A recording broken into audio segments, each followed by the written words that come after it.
I'm going to go ahead and call the council presentation ceremony to order at 6:08 p.m. The first presentation is Recognition of Artists in the Spotlight.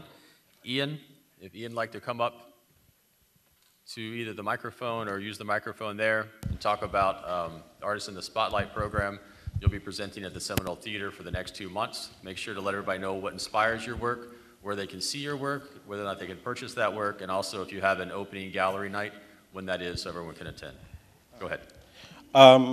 Good evening, everybody. My name is Ian Malgarejo. I'm an artist living here in Homestead for the past 13 years.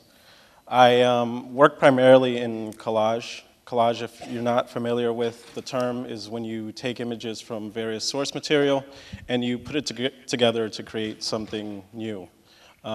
So that's what I did here. I deal with a lot of themes regarding the human condition and everything that comes with it, including life, death, emotion, identity, standards of beauty, oversaturation of media, and the environment. I think that's everything. This piece right here, made back in 2016, and it dealt with one of those themes, which is the oversaturation of media. And what I did was I took images from various books and catalogs.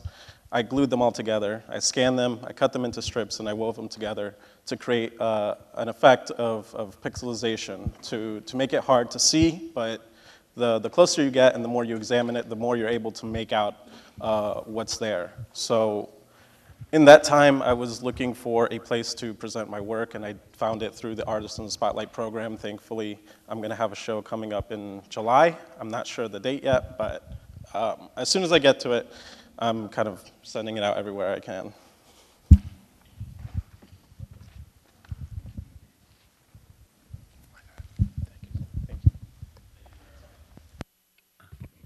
Thank you very much.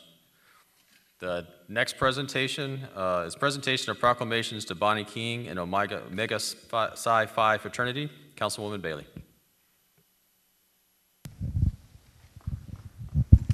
Good evening, everybody.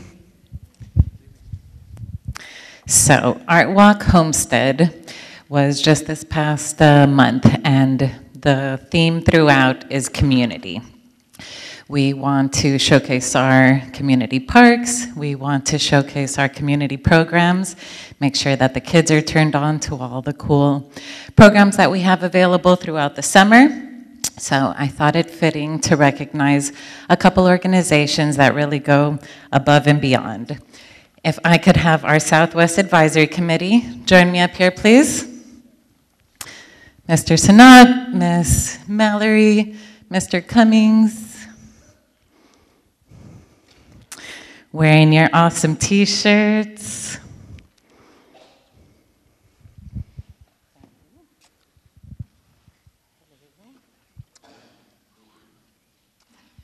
And our chairman was running a little late. Hello. So we have here with us our vice chair, Mr. Stiles, Ms. Mallory, Mr. Cummings, and Mr. Sanat. We together did this art walk, and one of our main goals was to reach out to the community and ask for a new logo. So we are extending our deadline by a week, and we are asking for you to please share for us. It is open to anybody, and the certificates that you hold here, if I may, thank you. So we are missing Pastor Joseph and our Chairman Smith and Miss Adelia Martinez. So this is a very small token of appreciation for all that you do in the Southwest. This is all a volunteer group, and they really work hard to bring great things to the Southwest area and to Homestead as a whole. So I wanted to take a little opportunity and say thank you very, very much.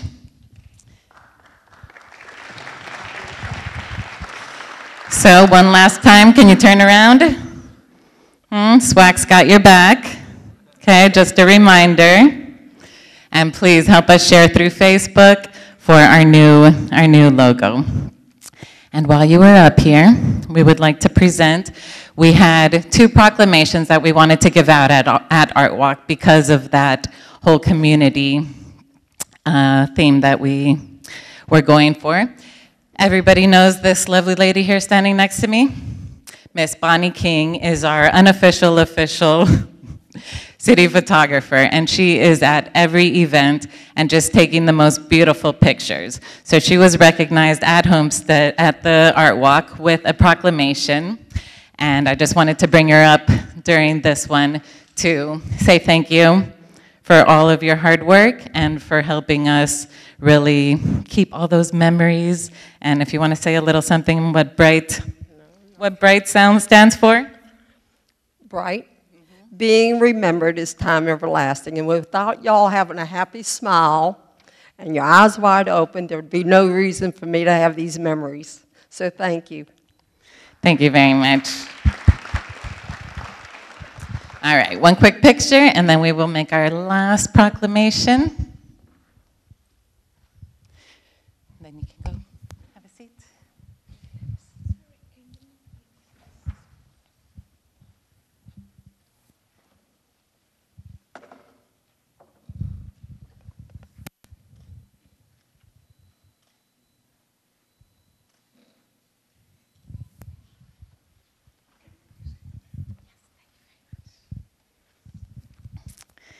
Thank you, thank you.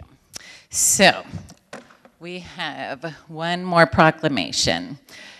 These type of events that we put on would not be possible without the financial help from partner organizations, and usually, most importantly, the physical help of picking things up and organizing. So this chapter of Omega Psi Phi Fraternity is getting a proclamation. If Mr. Beckford and Mr. Carpenter can join me up here, please. There are a lot of wonderful things we have in this community, but men mentoring men and assistance with our elderly are 2 things that we definitely need to work on. And these men here are doing some amazing work. I would like to read a little bit this proclamation. Whereas on March 31st, 1971, at the Homestead Air Force Base Officers Club, the charter for the Pi Nu chapter of Omega Psi Phi Fraternity was presented by Brother Edward Brayan, and some of the chapter's various initiatives have included things like assault on illiteracy programs, Thanksgiving baskets, Christmas toy drives, and adopting highways. All super important things.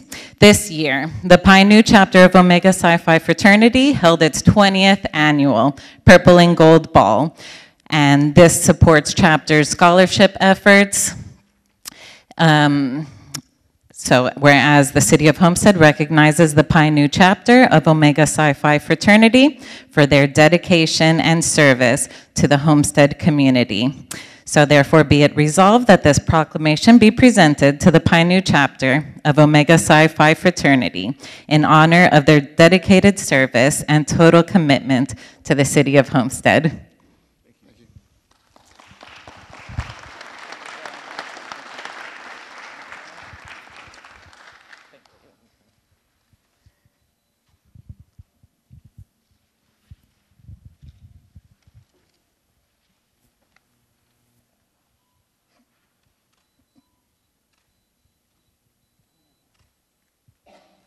Thank you very much. Were you behind? Thank you. Thank you guys very much. Thank you.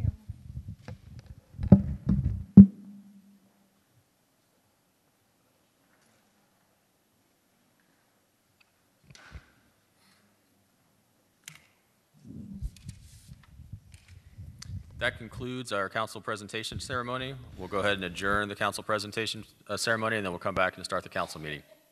I would like to call the Wednesday, June 19th, 2019 council meeting to order at 6:21 p.m. This evening, we will have the invocation by Reverend Michael Stiles, pastor of St. Paul Missionary Baptist Church, followed by the Pledge of Allegiance with Councilman Roth. Would you please stand?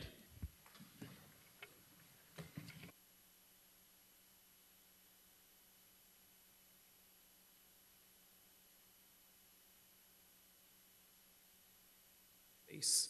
We ask for your presence to be with us as we get ready, Father God, to do your guidance, have your guidance, and lead us in being able to congregate together for the betterment of our community. We ask, Father, as we come together, Father, we come together in brotherly love, that we, Father God, respect one another as well as respect you, Father. We give all honor and praise and glory to you at this time and this hour. Allow us to be a beacon of light in darkness. And as we become a beacon of light in darkness, we ask, Father God, that your glory shine all in our community, through our community leaders, and through ourselves. In Jesus' mighty name we pray. Amen. Amen.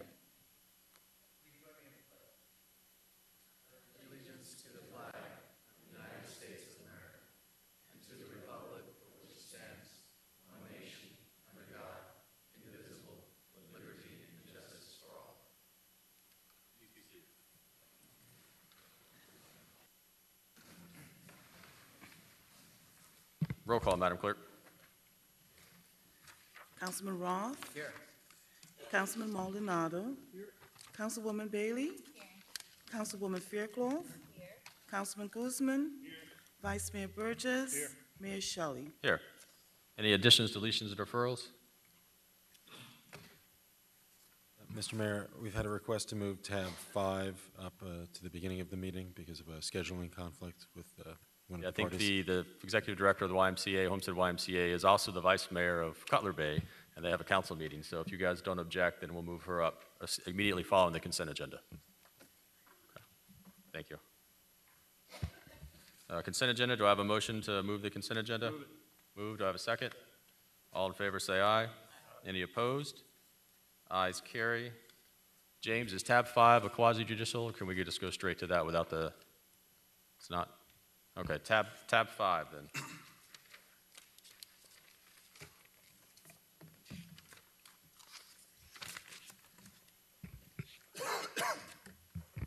Tab 5, staff report. On March 26, 2019, a notice of funding availability was sent by email to 61 non-for-profits for the development of programs which would provide activities for senior citizens. In addition, in order to increase participation, staff posted the notice on Facebook and extended the deadline twice to submit an application, once to April 26, 2019, then to May 3, 2019. On May 6, 2019, a committee of evaluators met and reviewed and scored the only application submitted, which was the YMCA. YMCA of South Florida has proposed to add pickleball to their active older adult program. Pickleball offers aerobic exercise without much risk of injury. The program will give older adults the opportunity to socialize at monthly activities that includes luncheons and educational sessions with featured speaker guests. Staff recommends Mayor and Council approve the award of Community Development Block Grant Entitlement Funds to the Young Men's Christian Association of South Florida, YMCA, for pickleball for senior citizens in the amount of $42,390. Any questions from council? Seeing no questions from council, this is a... Councilwoman Faircloth. Yes, thank you, Mayor. What exactly is pickleball? Well, first of all, it's not only pickleball that we're offering through this grant, but I want to explain to you the three things. But pickleball is a fastest growing sport for seniors. It is a combination of tennis, but on a smaller court, that helps our seniors build their strengths so that they don't have falls.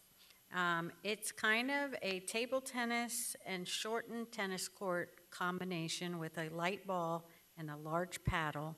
And there is a huge pickleball league outside in the community here and throughout the community, and we wanted to move the pickleball inside the gymnasium where they have the gym floors and they have a little softer on the knees and not in the sun. So pickleball is one of the activities that we're proposing. It's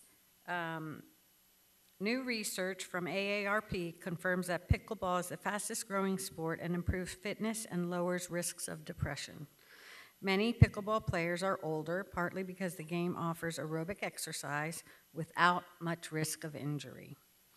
Playing pickleball, one of the fastest growing sports in the United States, may ward off depression as well as improve fitness, according to 2 new studies on the game's health benefits. Those findings likely will only add to the enthusiasm many people have for this oddly named sport. One that's little like tennis, a bit like ping pong, and offers a mix of moderate exercise and social connection that many say can be life-changing, especially for older players who are attracted to it. That is one of the components of this grant. There are 3. Would you like me to explain the other 2? Yes, for the sake of the audience, yes. I read it, but you can go ahead. Yes, ma'am. First of all, thank you for allowing me to come to speak with you today, Mayor, Vice Mayor, and Council. As you know, the YMCA has been offering a variety of programs to the community, and our active older adult program is one that will provide seniors in the community with community-based physical activity and programs that offer aerobic, strengthening, and flexibility, as well as group exercise classes specifically designed for older adults.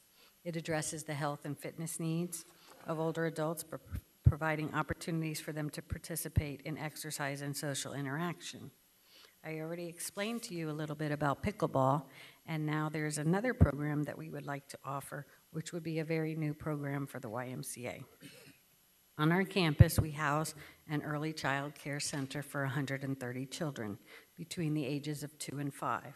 The Y has collaborated with a company called BURGESS to offer and provide a research-based and award-winning program called Kinder Music, and creating an intergenerational music experience that provides meaningful moments and enriching interactions between seniors and young children through singing, dancing, and instrument play for all.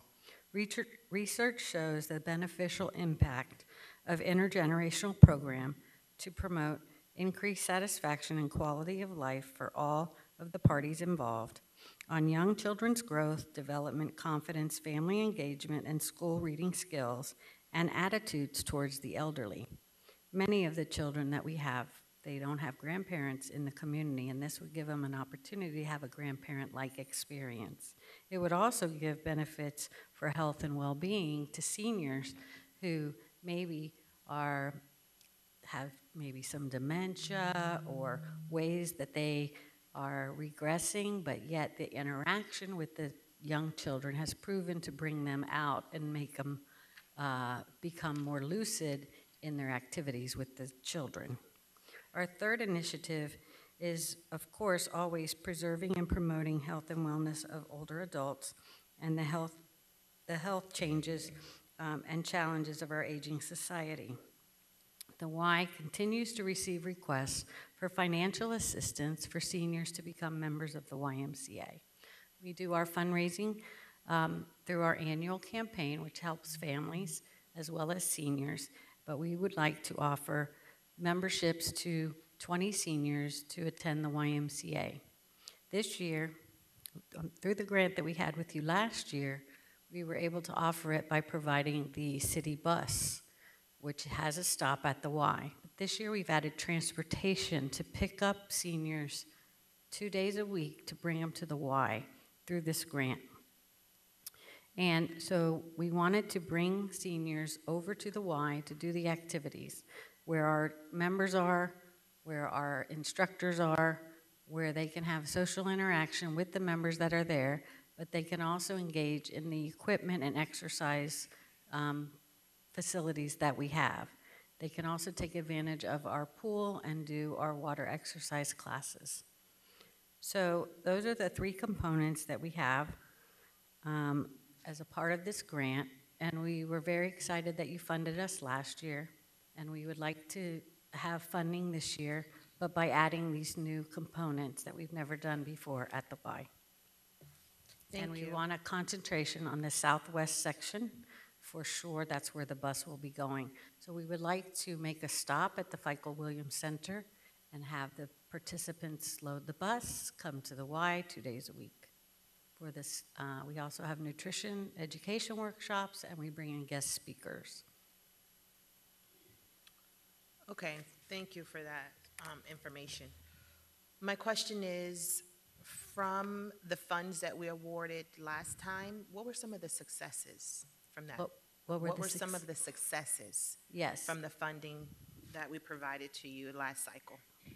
We submitted our report last year to the Community Development Department with a detailed report of our successes. Many of the participants and the seniors that came, one of the successes was that they got a membership at no cost. A lot of them, because of the short window of time, of us getting the grant in July and trying to get it all done by September was difficult. So we weren't able to get the full capacity of the seniors through the membership, so therefore we did not ask for reimbursement of the whole amount. This year, by being able to implement and working with the Community Development Department, we would be able to purchase the memberships up front, and then they would be able to continue to be in the program. That was the biggest. There was a big success that they were able to participate, but the biggest downfall is that once the grant period was over, then we had to find other resources. Some of them we were able to convert through their health insurance, but some of them we were not able to convert. I would love to see us do this program year-round, then they wouldn't fall off once they're in the program. Another thing is many of the seniors improved in their fitness levels. So a lot of the classes that we do are chair yoga, the enhanced fitness, and a lot of the seniors were able to make gains in their flexibility and strength. And also we had many on our bulletin board that showed major weight loss and that they were very excited about that. How many seniors are from the Southwest? How many came from the Southwest? I turned in the detailed report, and not as many came from the Southwest as we hoped, even though I advertised, even though I walked door to door. I don't have the exact number. Would you have the report with the addresses? I can get that for you.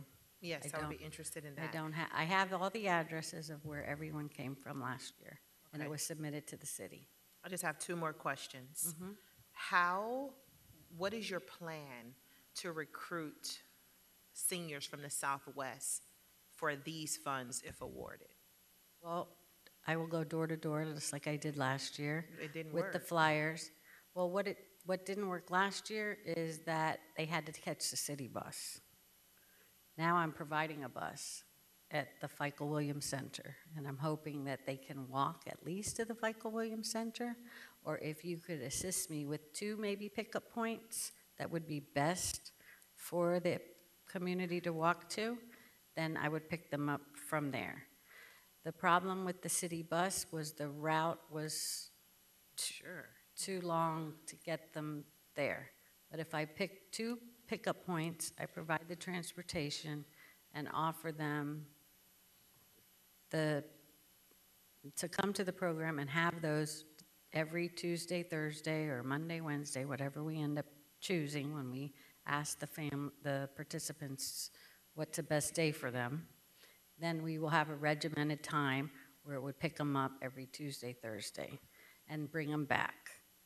I'm asking these questions because my vision was for these funds to truly be utilized for seniors, particularly in the Southwest community, who don't have immediate access to these type of services. So I just want to make sure that these seniors are being provided this amenity in our community and that there is a plan of action to actually recruit them to be able to participate. I know you say you'll make a stop at the FICO Williams, but I don't know necessarily if you already have a plan to be able to recruit these seniors. Because what if you don't get any, then what are the funds going to be used for? Well, we would have to give the funds back if we couldn't pick them up, just like we did last year when we didn't get enough seniors to join the membership. We did not utilize all of the funds. What is most difficult about this grant? It's for 3 months. And right now it's June, and I've got to get it up and running by July 1. And it's over in September. I would like to work with the city on doing a full year program with this type of service, and it wouldn't have to be at the Y. It could be at Michael Williams, right in the community where they live. Right. But the issue with the CDBG funds is every year it has to be something different. It can't be the same program every year. So you have to add new components in order to get awarded by the CDBG. So I think that the city really, if you really, I mean, I'm speaking just from my experience and working with seniors, if you really want to do something with these seniors at Michael Williams, you invest in doing a program there. You don't have to worry about transporting them over to the Y. I don't have to worry about, and it doesn't even have to be the Y, it could be another provider.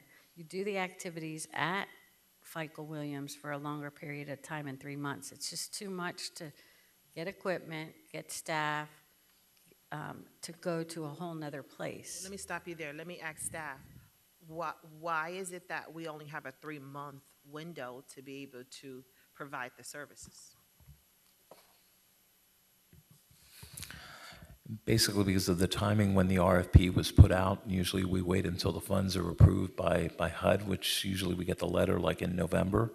So by the time we get the RFP together, we did try to preempt that, and we had put an RFP for next year's funding if we were still going to be doing the senior citizens, which is a part of the action plan that comes later on.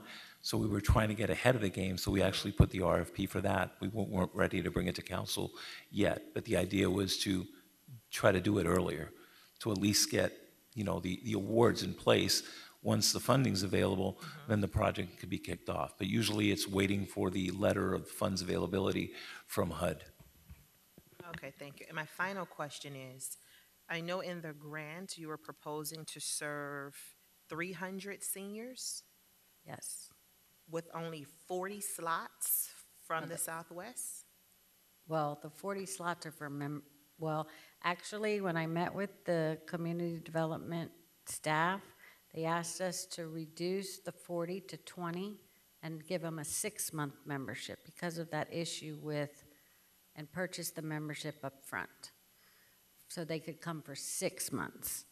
And I said I would be willing to do that if that's okay with the council. So that was a recommendation from the staff that I make that adjustment. The others are seniors that can come in and use the Y and be a part of the intergenerational program and the pickleball. That would be open up to the community, but the memberships would be for City of Homestead Southwest residents only. Okay. The membership was totally specified for Southwest residents only. Okay. If awarded, I would like to have a follow-up conversation with you and Councilman Bailey. We can have a sunshine meeting to kind of put our brains together to come up with a plan so that seniors in the Southwest can actually participate. I'm sure with us working together, we can make that happen.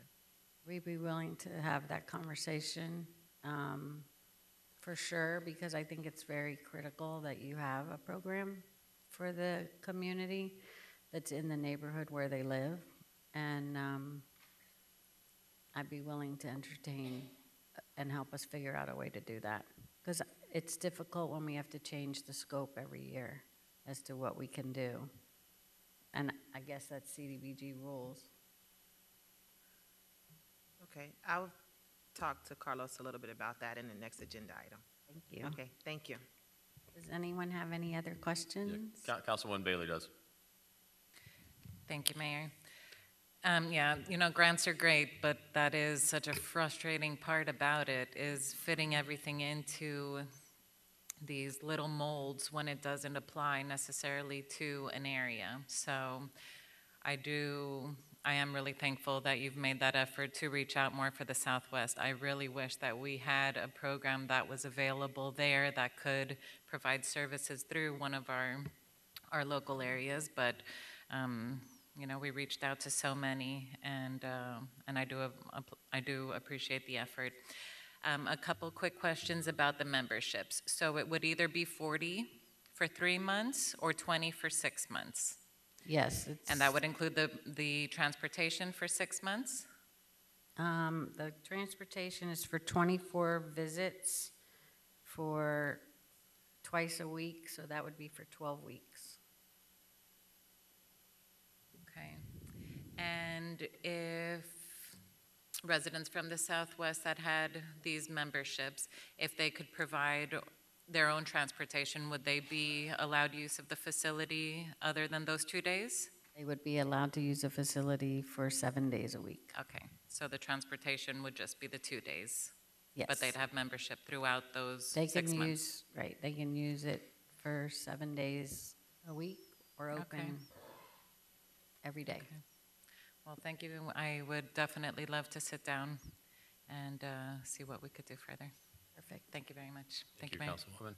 Quick question, follow up on the transportation. So is this on-demand transportation where they make a phone call and the trolley shows up? Or is this, those days of the week, there'll be a set time period in which all of the participants have to be at one, either FICO Williams or a secondary stop, and they get picked up and then dropped back off? So everybody's on the same time period? Everybody's on the same Okay. time period. The bus would come 2 days a week. Could be from 10 to 12 or 9 to, 9 to 1. I mean, Okay. it would have to be set because I don't have on demand. If there is on demand, I know we're doing some pilot on demands in Cutler Bay, but that's a whole nother grant. But I would love to do on demand if we could figure out a way to do that. I don't know if we could do an Uber conversion. I run the senior committee in the town of Cutler Bay, and a lot of seniors don't use their phones, so we were looking at a phone banking person that would call to let the Uber go directly to their home, and then it's $5. It would probably be about $5 to get to the Y and back, so that'd be $10 a day. That might be something. It's just the time frame of it, how to work all that out by July 1. I don't know if I'll be able to do that. I think that's something I want to look forward into the future because on demand is it's very important. I know we have our TPO funds in Cutler Bay for first last mile, but that's a whole different thing. But if there's a way to do an on-demand, and also if seniors don't use their own phones, we call for them and schedule the pickup at their home and return. Okay. Yeah, it was just more of a question, although I do know if you're renting our trolley, if that's how you're doing this program, I or is would it? rent I'd have to rent a handicap accessible bus, which is a little bit more costly than a school bus, because what if they have a walker, or what if they have a wheelchair, then I have to have a handicap accessible bus. So I got the quote from our town on the handicap accessible bus. That's how I came up with the price for Okay. the bus. Well, It's a little more costly than a school bus. Yeah, I was gonna say, our trolleys are handicap accessible, and so I know that the trolley contract that we have, like if I were to rent it for 3 hours for the pickup and drop off, then it's really unlimited the amount of times you can send it out because you're paying for it by hour, not by route and not by mileage. So something to maybe talk with Julio and Public Okay. Works, because I would love we to do have, find- and then I think the white buses that we supplement with our trolleys are also handicap accessible, and again, you can rent it in a block hour of time, I would or love, hours, and that might give you the ability to send them out and pick them up on demand, so just Okay. something to work on. and it might be able to get them more trips to the Y too. Correct. If the price is different. Okay, I'd be willing to work with any of that. okay. Any additional questions, Councilman Roth? Thank you, Mayor. No, I don't have a question. I just want to say thank you, Susie. You certainly are a champion for the YMCA down here, and we're happy, we're glad, proud to have you here.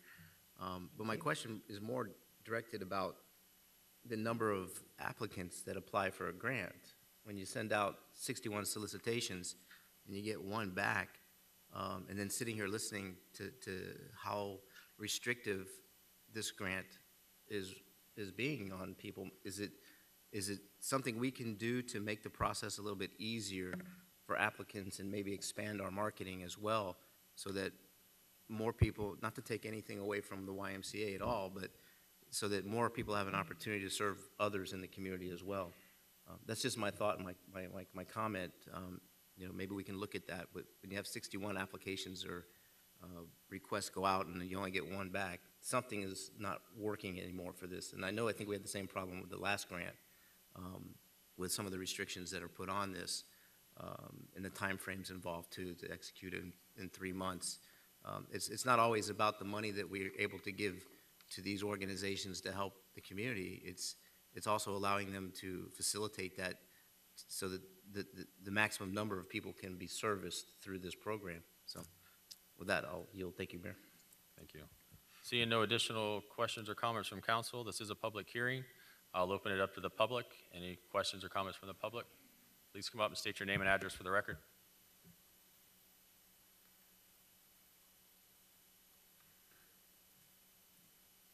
Kim Hill,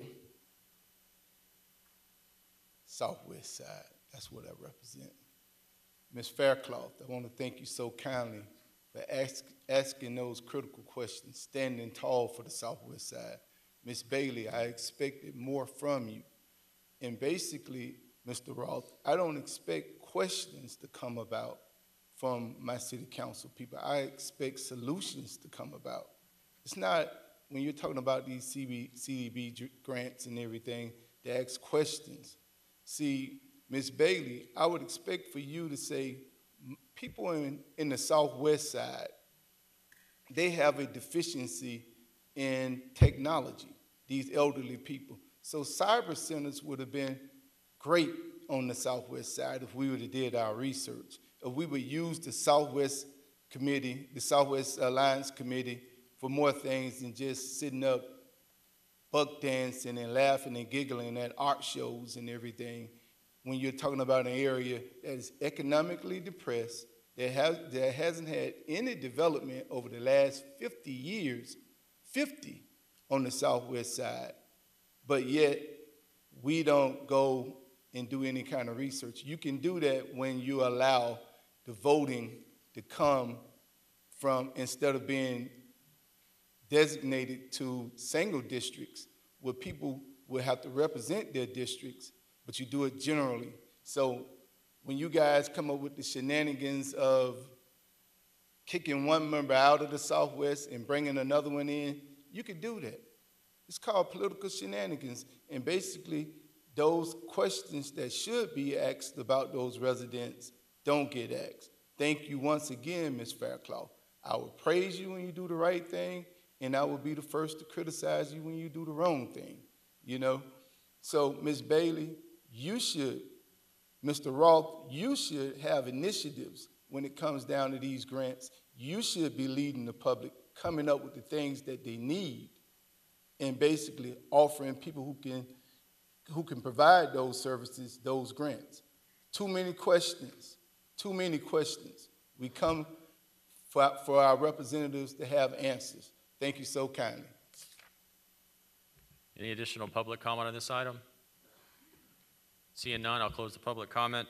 Do I have a motion to approve? Move. Do I have a second? Second. Roll call, Madam Clerk. Councilwoman Faircloth? Yes. Councilman Guzman? Yes. Councilwoman Bailey? Councilman Roth? Yes. Councilman Maldonado? Vice Mayor Burgess? Yes. Mayor Shelley? Yes. The motion carries. We'll go back to quasi-judicial public hearing.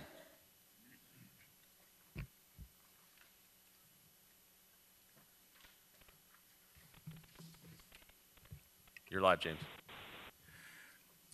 Yes, please be advised the following items on the agenda are quasi-judicial in nature. If you wish to comment upon any of these items, please indicate the item number you would like to address when the announcement regarding the quasi-judicial item is made.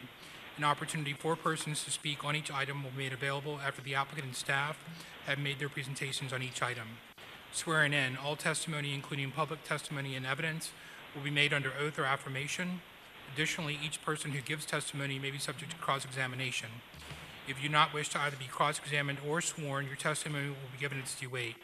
The general public will not be permitted to cross-examine witnesses, but the public may request the council to ask questions of staff or witnesses on their behalf. Full agenda packet on each item is hereby entered into the record.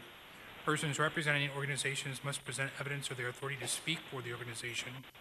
Further details of the quasi-judicial procedures may be obtained from the clerk. In accordance with Code Section 2-591, any lobbyist must register before addressing the council on any of the following items. At this time, council members must disclose any ex parte communications concerning any items on the agenda. Yeah, I did meet with the applicant and the attorney to discuss this item after the last meeting. Councilman Roth? Okay. Hearing no further comments at this time, the clerk will swear in any persons who wish to testify in the following quasi-judicial item. Please stand, raise your right hand, and repeat after me. I, please state your name, hereby swear or affirm that the information I present shall be the truth, nothing but the truth, so help me God. Thank you. You may be seated. Mayor, tab 2 is the first reading of an ordinance that deals with an amendment to a PUD. And tab 3, although not quasi-judicial, is a legislative matter. It's a first reading of an ordinance related to a comp plan amendment. Both are related to an application for a proposed wireless communications tower. I can introduce both of those. You can collectively discuss them, have a conversation about them, a public hearing, or you can take each separately.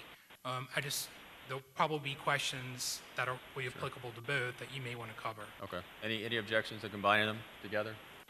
No. Go ahead and read them both. And then All right, so tab 2 is the first reading of an ordinance of the City of Homestead, Florida, approving an amendment to the previously approved Renaissance Plan Unit Development PUD Master Development Plan to permit a 120-foot stealth wireless monopole communications tower on an approximately 1.53 acre parcel located within the Renaissance PUD at 2804 Northeast 8th Street, as legally described in Exhibit A, providing for conflicts, providing for severability, and providing for an effective date. This is first reading.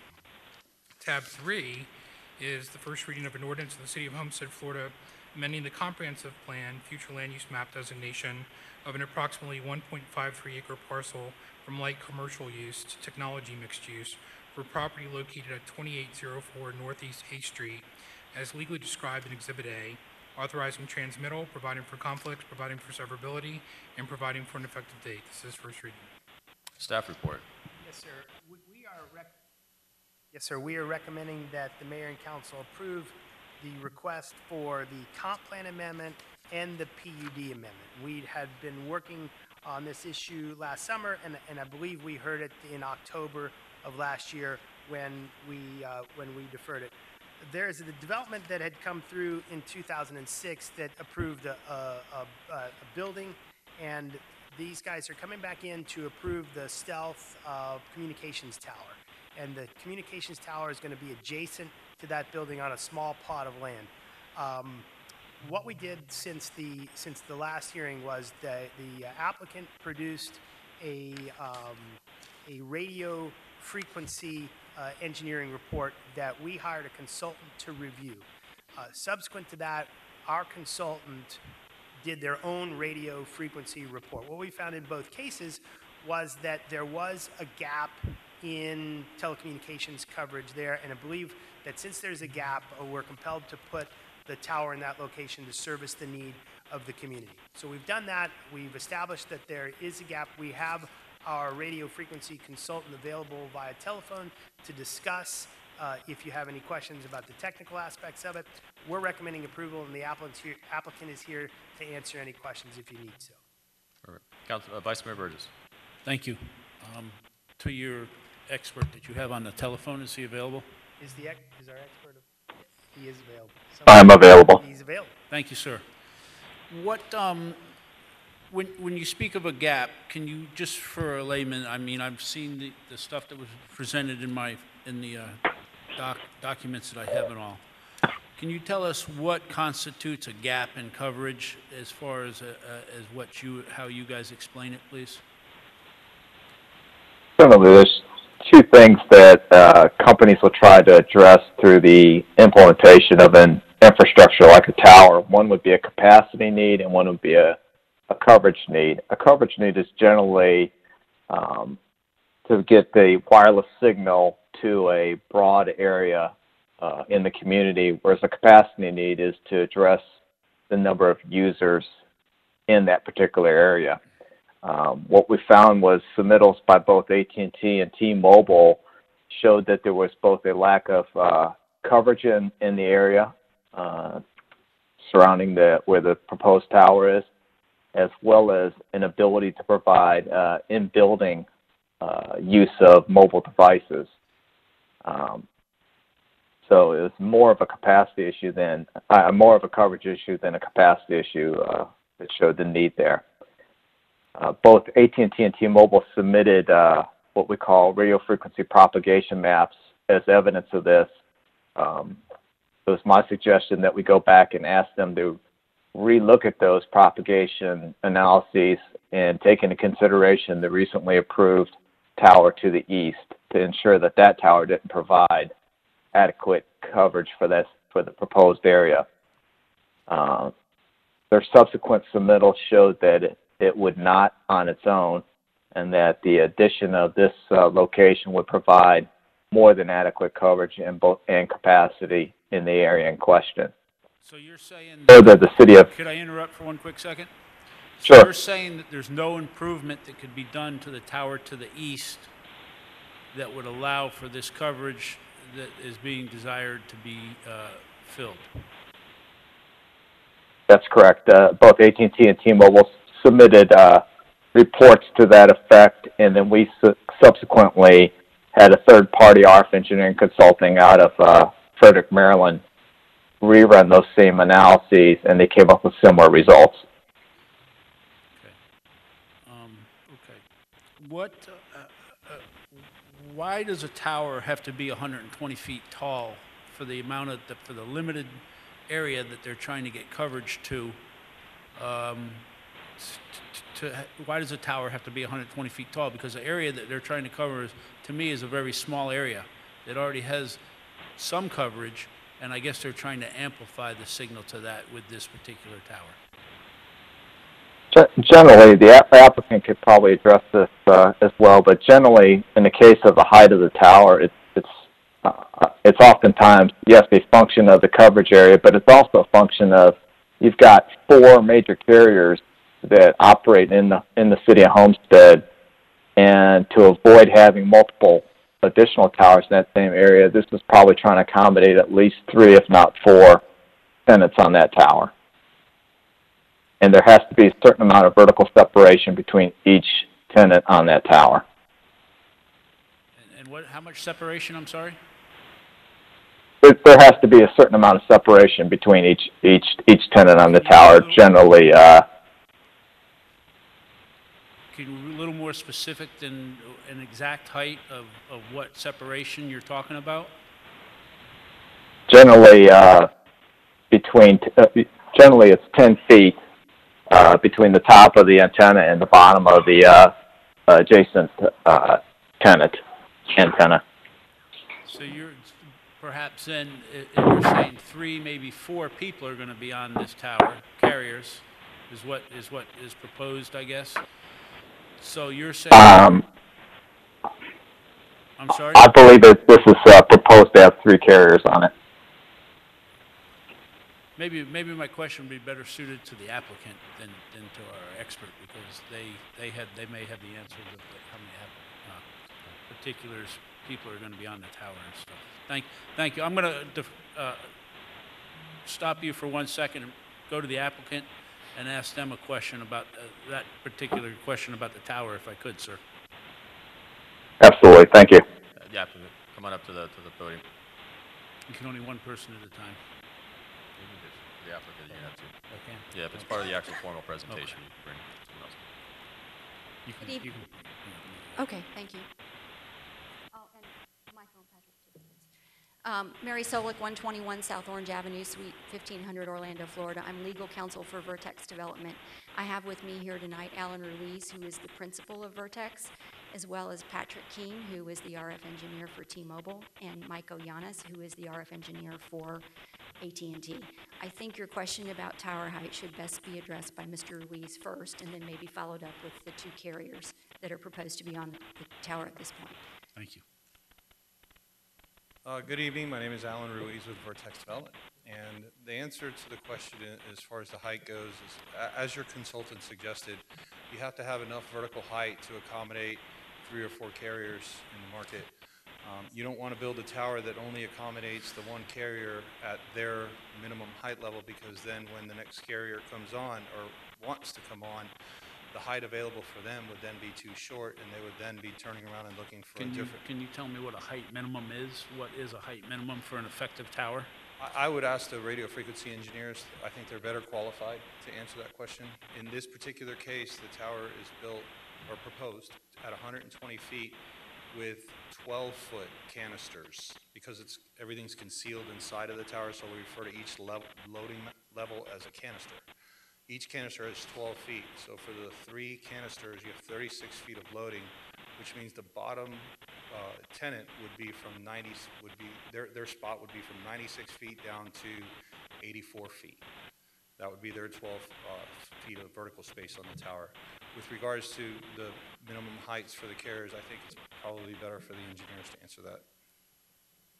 Could we get one of those gentlemen, perhaps, whichever one wants to address that for me? I would say, let's do AT&T because they're the anchor tenant on the tower and you're going at the top. Good evening, Michael Yanis, AT&T, RF Engineering. In evaluating the required height of the tower, we use prediction analysis, network data, and other factors to determine what the optimum and the minimum height needed to serve an intended coverage area is.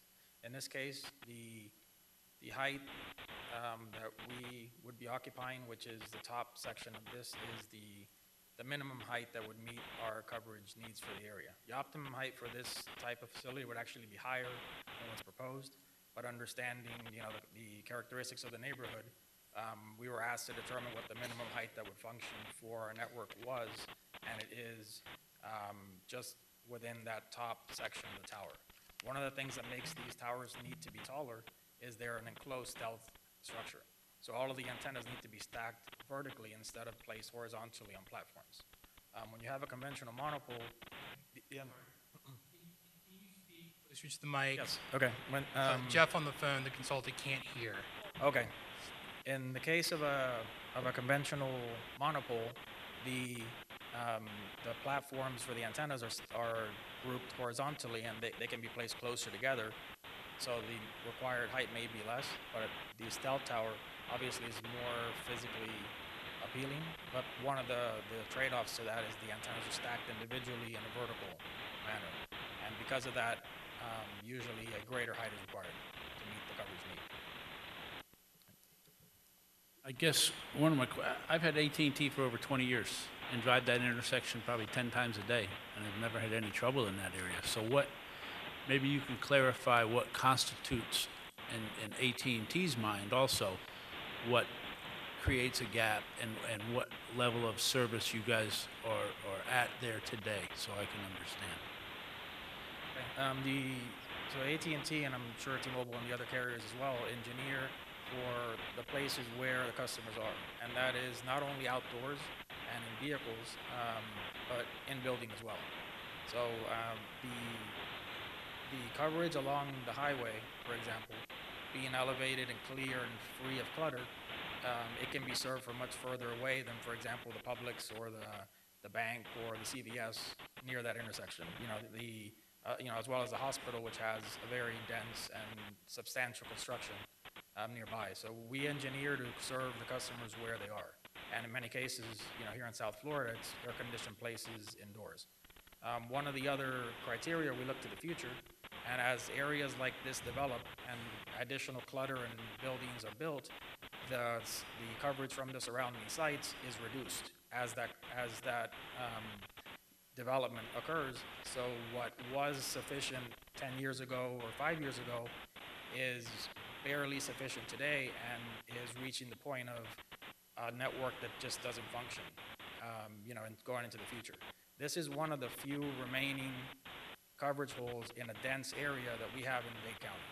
Most of the areas that will show red on a coverage map like this are way out west of Chrome in rural areas. This is one of the few well-developed areas of dense commercial and residential and places where a lot of people gather that would show red coverage. And that means generally more than 25% of the calls in building probably won't be successful.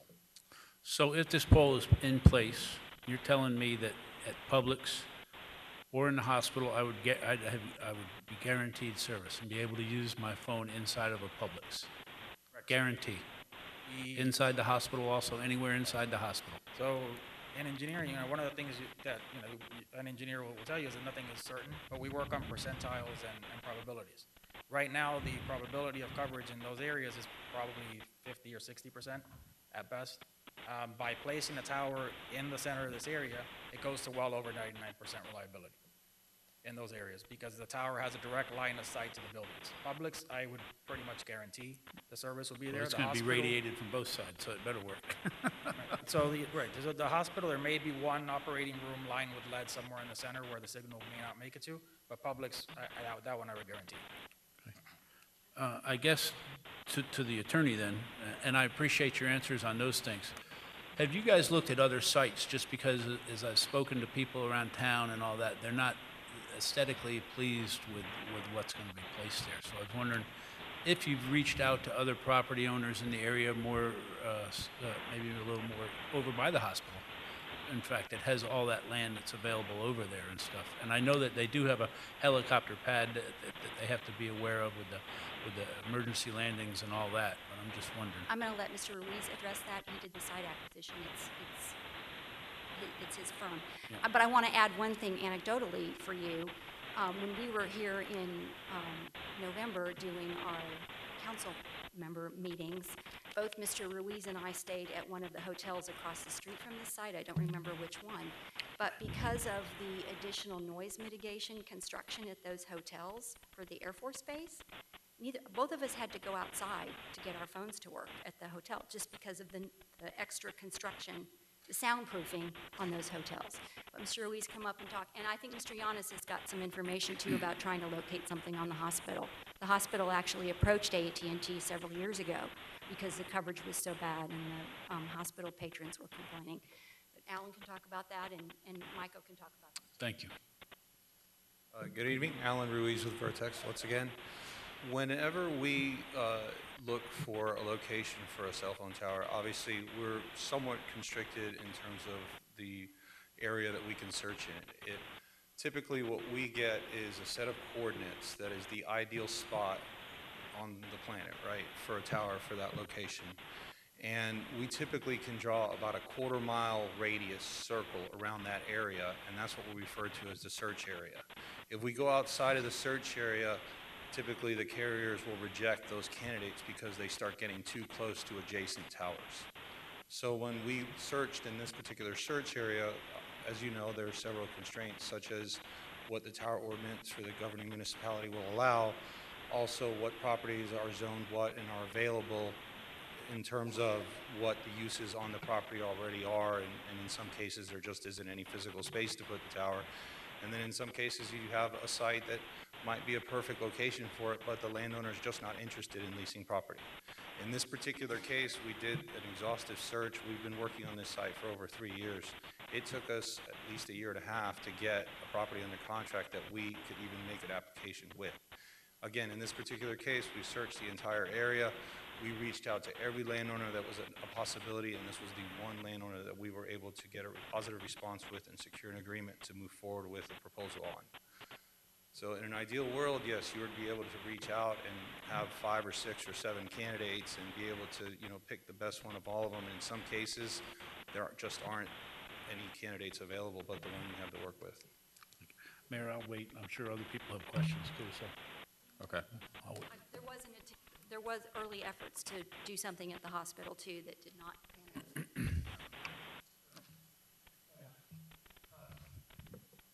The applicant. I think to answer your question, Vice Mayor, our code requires a hierarchy and requires for the applicant to look at co-location sites as the first option before a new tower is built. So maybe the applicant wants to speak to that as well, which might answer your concern or your question. As part of the hierarchy, we're required to look at any potential co-location opportunities, beginning with existing structures that are sufficient for that, and rooftops, and basically any structure where co-location is possible. We went down the entire hierarchy and attempted to find any of the other options that were available, and none of them were viable. I will say that prior to Vertex becoming involved with this, I with AT&T, AT&T has been searching for a site in this area for the better part of 10 years. And we've approached the hospital, the hotels in the area. We've walked the rooftops of the hotels, found that they weren't structurally capable and didn't have antenna mounting locations, and they were also not of sufficient height for the area. We approached the hospital, and the rooftop site was ruled out by the hospital because of concerns over security and access to the roof. So we've had at least 2 different companies that specialize in acquiring sites, drive the entire area, talking to every landowner over the last 6 to 8 years. And so far, out of the only one that's come back with a viable, buildable candidate is the one that we're talking about today. So we basically tried everything. Did that answer your question, Vice Mayor? Any additional questions or comments from council? Seeing none. I generally don't like cell phone towers, and I've had conversations with the applicant about that. I asked a lot of the same questions that Vice Mayor did in the meeting with them. They gave me answers that were sound answers. I know we've had the study done. Clearly does show a gap. My understanding was that this is the last gap, so this is hopefully the last tower that may appear in our city that at least would be mandated to appear in order to provide some coverage. So I still don't like the concept. I really don't want to vote for the tower, but at the same time, factually, all the boxes have been checked. It does make sense. They do seem to have exhausted all other remedies and all other efforts. So I'm inclined to likely support it, but I'm not sure I'm happy about it. So I don't know if anyone else has any comments. If not, I'll open it up for public hearing. This is a public hearing. I'll open it up for public hearing. Anybody that has questions or comments about this item, please state your name and address for the record. Edward Powell, 745 Southeast 18th Lane. I happen to live on the west side of Northgate, and as I look out the window over the utility, I see this tower. It's got 40 antennas. They're pointing in every direction, and it just sits there. It doesn't make a noise. It doesn't talk to me. It's not blaring. It doesn't play music at 2 in the morning. It sits there. I don't see a problem with the tower. You don't complain about telephone poles. You don't complain about light poles, but you complain about towers. It's like build it, but don't build it in our backyard. That's the way things go. But I'll tell you a cure. I'll tell you a fix. Drive out west. You can't find a cell tower. You know why? Because they're disguised as palm trees. You drive around. Hey, it's a cell tower palm tree.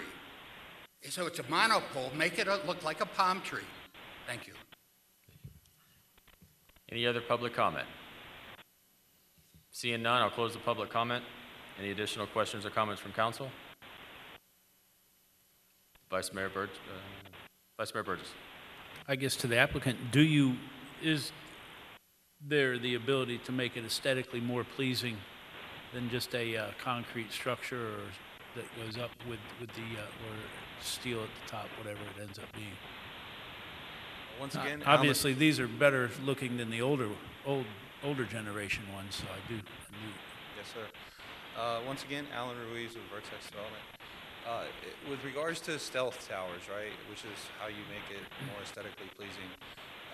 In this case, there are different types of stealth towers. There are the flagpole stealth tower. There's the flagless flagpole. You basically, again, all the antennas, cabling, dishes, any type of equipment are all inside. So what you see is just a white stick. You can use a pine tree type tower. We have done the palm tree type tower. Again, at the end of the day, if you're in an area that has some other type of trees, that kind of makes sense. I personally live in a city type area where it's like a concrete jungle, and there is a a pine tree type tower, and it really, really stands out. We tried to come in with the least impactful aesthetic type tower, which is the unipole. It doesn't have the flag on it. It doesn't have the pine tree. It doesn't look like a baby bottle cleaner, which is what the pine trees end up looking like. So it brings me to one more: maintenance on these to keep them, because down here we have I guess it would be a high mold or something, you know, to that effect. You can go over and look at a school that's 4 years old and the entire side of it is covered with mold and it's just horrible. What do you guys do to prevent the look? Do you guys have annual, semi-annual, quarterly maintenance, or what is the maintenance on something like this to keep it aesthetic, you know, as clean as possible? So we contract with a company that actually does monthly visits to each one of our cell sites. They have a standard checklist that they go through. They check the landscaping at the base of the tower, the fence, the paint on the tower. If the tower is a flagpole, what type of conditions the flag in, if it's uplit, are the bulbs working? We have a long, extensive checklist that checks everything, and we visit our sites once a month. Okay. And we pride ourselves on keeping our sites looking good. Thank you, Mayor. Councilman Maldonado. Thank you, Mayor.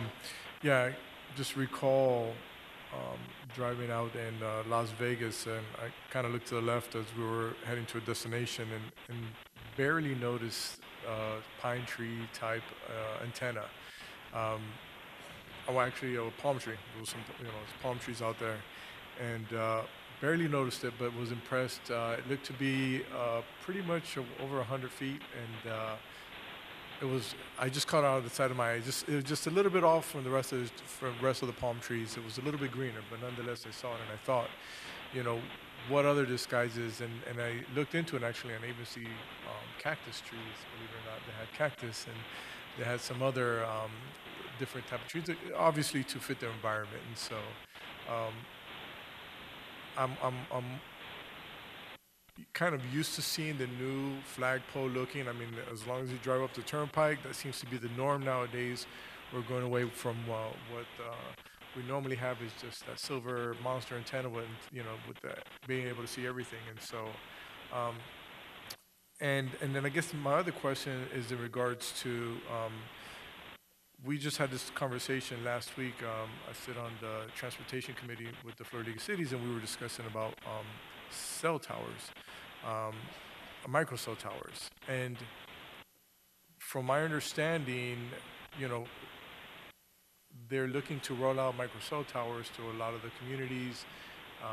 There was a big push to get this throughout all the communities to meet the 5G requirement that is coming down the pipe.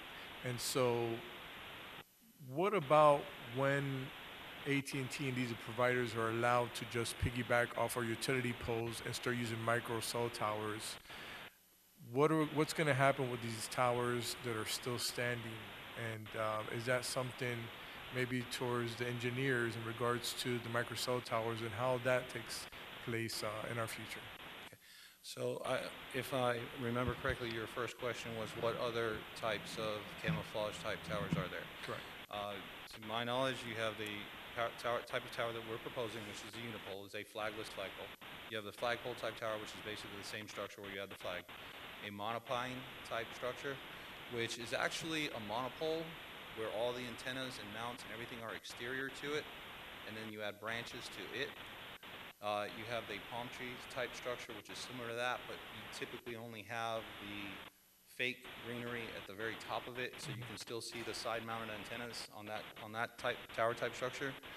The cactus type structures are typically meant for shorter uses because you don't typically have a 120-foot tall cactus.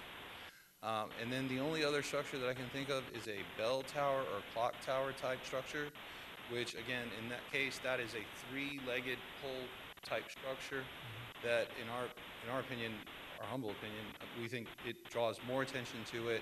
It takes them a much bigger footprint on the ground, which in this particular case wasn't even available. So as far as I know, those are the types of camouflage type structures that are available to the industry.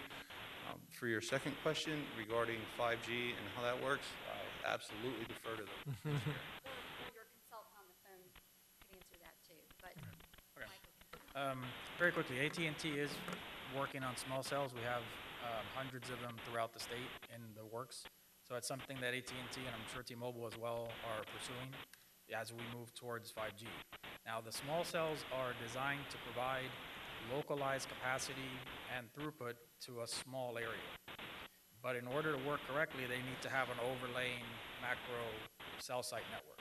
So they're not a replacement for existing cell sites. They're an augmentation and they work in conjunction with. You don't want to build a small cell network until you have your macro network established first. You build out the coverage, and then you come back and fill in the capacity hotspots with these small cells. Otherwise, it doesn't work well in the other direction. So we have no plans to abandon our existing towers, for small cells. Okay, thank you. James, real quick, so what's before us tonight, tab 2 and tab 3, looks like you've got a PUD amendment, and you've got a comp plan amendment. Does that include the design? Are we approving the actual design of the tower tonight as well, or will that come back before us at another time? So there are, in the packet, Right. there is a location and plans for the tower, but that will be a site, there would be a site plan application, provided you all approve this on first reading. When it comes back for second reading, there'll be a site plan application for you all to review and approve as well. Okay, that's just curious, because I know today it's kind of laying the groundwork, and then we still have a second bite of the apple potentially as we're talking about design and aesthetics and if there's any additional questions or alternatives that might come before us. So that still comes before us at the next council meeting or the one after. Okay. Seeing no additional questions or comments from council, do I have a motion to approve? This is tab 2. We have a motion. Do I have a second? Second. Moved and seconded. Roll call, Madam Clerk. Councilwoman Bailey, Councilman Roth, Councilman Maldonado, Councilwoman Faircloth. Yes. Councilman Guzman, Vice Mayor Burgess, Mayor Shelley. Yes. The motion carries. Tab 3. Do I have a motion to approve tab 3? Moved. Do I have a second? Moved and seconded. Roll call, Madam Clerk. Councilman Guzman, Councilwoman Faircloth, Councilman Maldonado, Councilwoman Bailey, Councilman Roth. Yes. Vice Mayor Burgess, Mayor Shelley. Yes. The motion carries. Tab 4. City Attorney. Yes, tab 4 is an ordinance of the City of Homestead, Florida, amending the City Homestead Code of Ordinances by amending Section 10-2, time and manner of qualification of candidates, by amending Section 10-2, Sub 2, Vice Mayor ballot, providing for severability, providing for inclusion in the code, and providing for an effective date. This is second and final reading. Staff report. Ooh, anybody, staff report?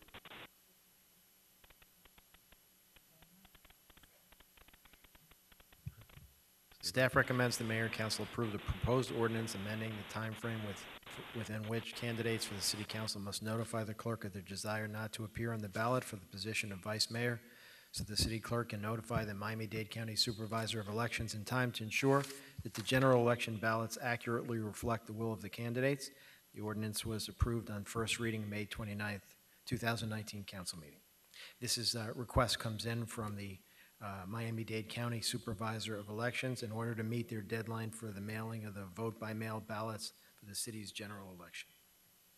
Seeing no questions from my council members, this is a public hearing open to the public. Any questions or comments from the public on this item? Seeing none, I'll close the public hearing. Do I have a motion to approve? Move it. Moved and seconded. Roll call, Madam Clerk. Councilwoman Bailey, Councilman Maldonado, Councilman Guzman, yes. Councilwoman Faircloth, Councilman Roth. Yes. Vice Mayor Burgess, Mayor Shelley. Yes. The motion carries. Tab 6. The Miami-Dade State Attorney's Office is hosting a free seal and expunge event, which is an important recidivism tool which aids in crime prevention as it gives those that have been arrested without result of conviction and qualify to have their record sealed or expunged. This event delivers for free the entire application process under one roof. Having a record sealed or expunged provides for a number of better careers, educational, and housing opportunities. The State Attorney's Office is requesting Mayor and Council authorize the City Manager to approve a waiver of usage fee in the amount of $200 for the use of the FICO Williams Community Center Banquet Hall on Thursday, November 21st, 2019 for their free seal and expunge event. The setup will commence at 2 p.m. and the event will be from 4 to 7 p.m. The According to city code, the city council sets fees and has the right to waive parks and recreation fees by a majority vote. Seeing no questions from council, this is a public hearing open to the public. Any questions or comments from the public on tab 6? Please state your name and address for the record.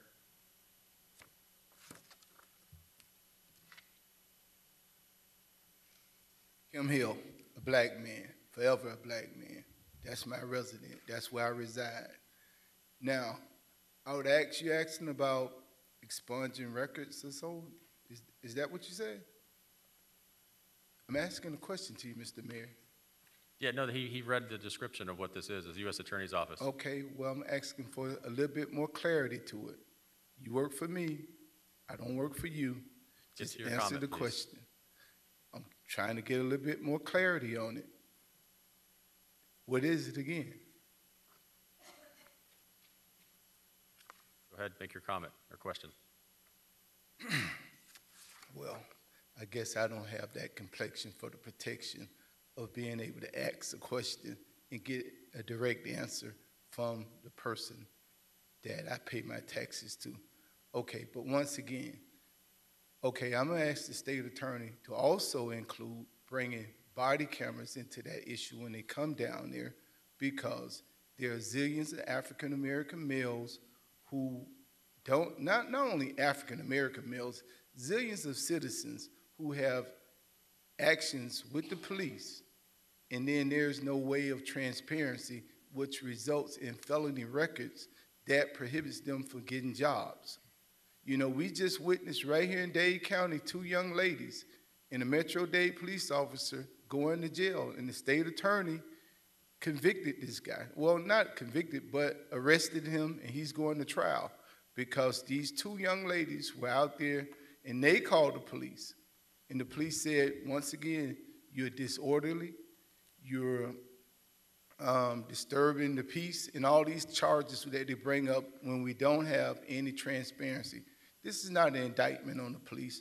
We have good police. But at the same time, African-American males and females throughout this nation right now are getting felony records. And when we have we have technology for transparency, but yet we refuse to use it.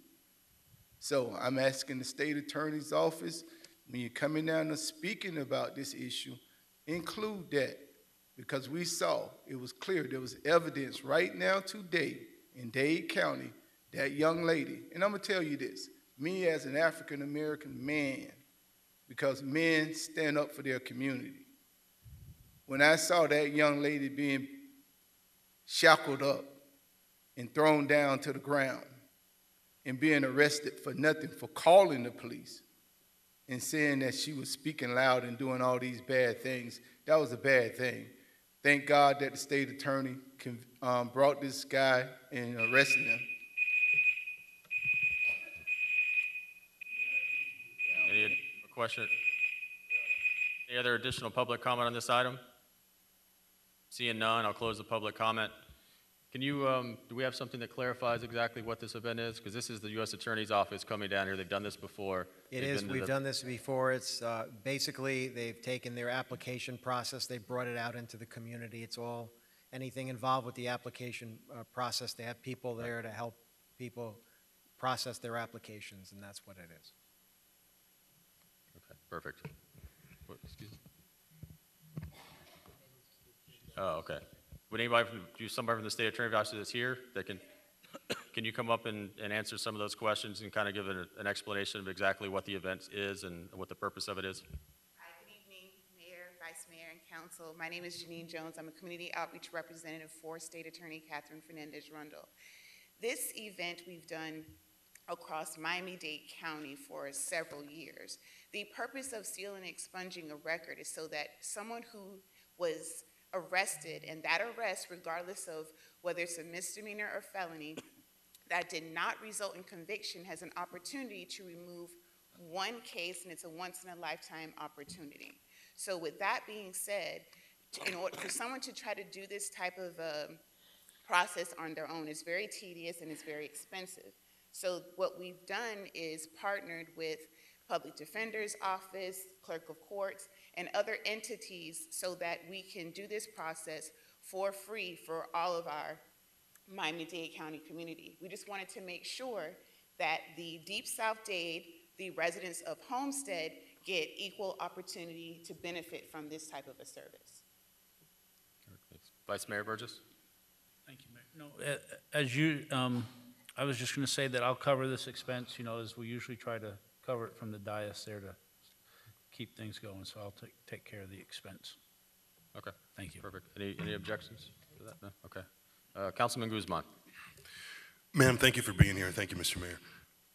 Could you explain to the audience the benefits of sealing and expunging records for those that may not know what that is?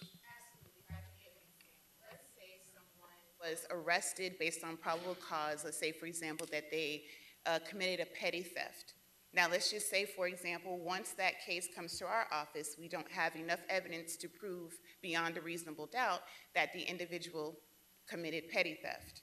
What happens here in Florida, when you are arrested, regardless of the outcome of that case, it still will show up. So if the person tries to apply for a job, let's say they want to be a cashier at a store, let's say they're 20 years old in college trying to have a part-time job. Well, that employer may run a background check and see that there was a petty theft that ended up in a no action.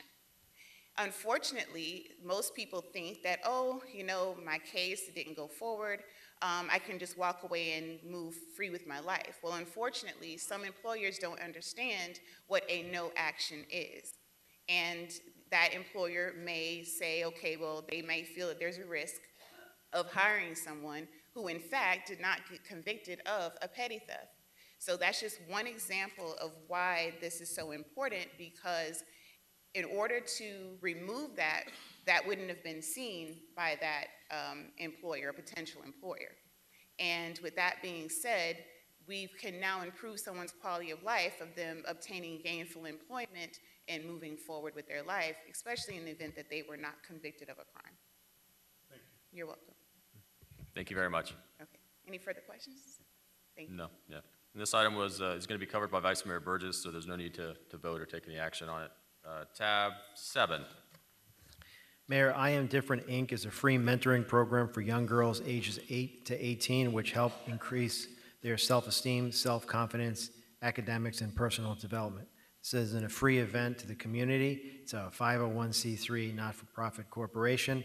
They're requesting that the mayor and council authorize the city manager to approve a waiver of usage fees for the total amount of $1,200 for the use of FICO Williams Community Center's historical room, one Saturday per month for a year beginning in July 2019. Seeing no questions or comments from council, this is a public hearing open to the public. Any questions or comments from the public on tab 7?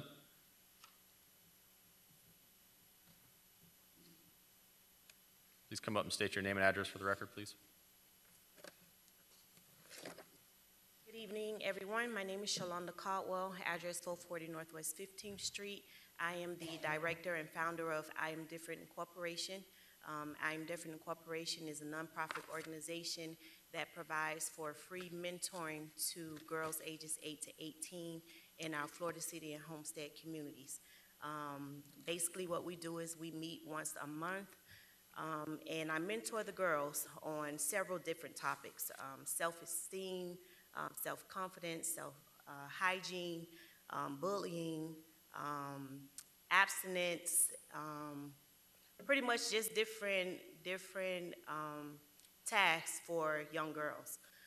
One way that we measure the success of our organization is through the review and monitoring of report cards. The girls are required to submit their report cards, and we measure their success looking at improvements.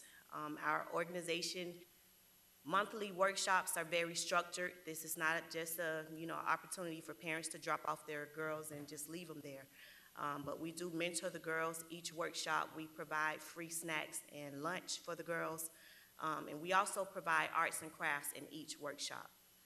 The workshop so far has been a great success. We participate also in our community events. We participated in our community parades, our Veterans Parade, our Martin Luther King Parade.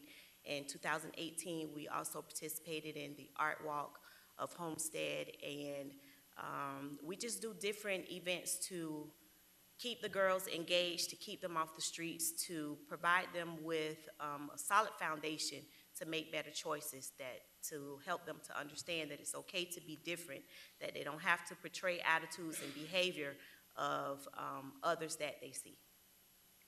Thank you very much. Vice Mayor Burgess, you have a question? Approximately how many young ladies are you guys able to help on a monthly basis? On a monthly basis, we mentor between 20 and 25 girls. The most girls that we've had at an event was 50, but our average right now is about 25. Thank you. Thank you, Mayor. Councilwoman Fairclough. Yes, thank you, Mayor, and thank you, Shalonda, for the work that you're doing mentoring these girls.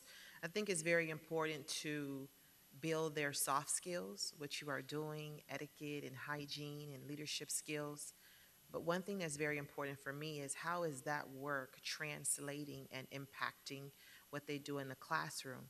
So I was very encouraged that you are measuring that success by previewing their report cards and having those conversations with them.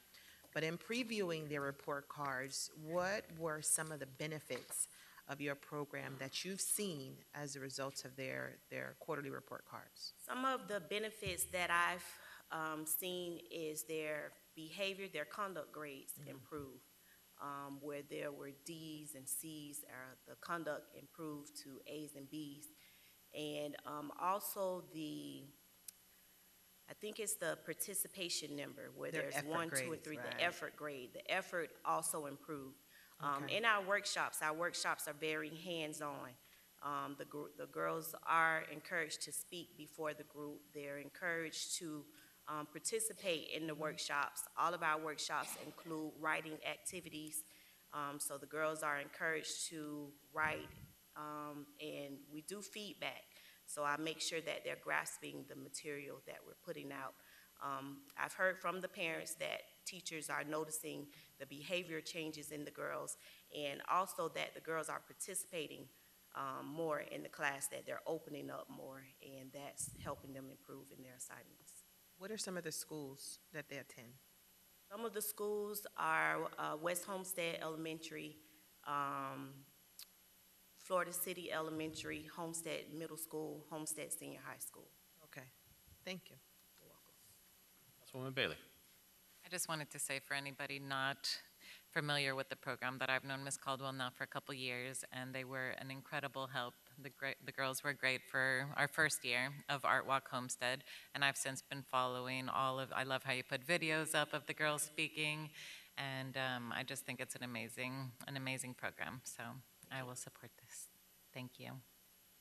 Thank you very much. No additional questions at this point. Perfect, thank you. Seeing no additional public comment, I'll close the public hearing. Do I have a motion to approve? Moved and seconded. Roll call, Madam Clerk. Councilwoman Bailey? Yes. Councilman Maldonado? Yes. Councilman Guzman? Yes. Councilman Roth? Yes. Councilwoman Fairclough? Yes. Vice Mayor Burgess? Mayor Shelley? Yes. The motion carries. Tab 8. Mr. Mayor, tab 8 is a resolution of the City Council of the City of Homestead, Florida, approving an agreement for professional services related to retail recruitment and mobile visitor insight solutions with Buxton Company, authorizing the city manager to execute an agreement and exercise renewal options, providing for implementation, and providing for an effective date. Staff report. Staff recommends the mayor and council approve the attached resolution authorizing the city manager to enter into an agreement with Buxton Company in the amount of $65,000 to conduct a retail study to provide retail recruitment and retention tools. This agreement comes with the option of doing 2 one-year extensions at $50,000 per year. The Buxton Company will analyze mobile data devices for the previous 12-month period to provide understanding of current retail patterns and restaurant economic conditions, and will prepare a total marketing strategy based on consumer profiles.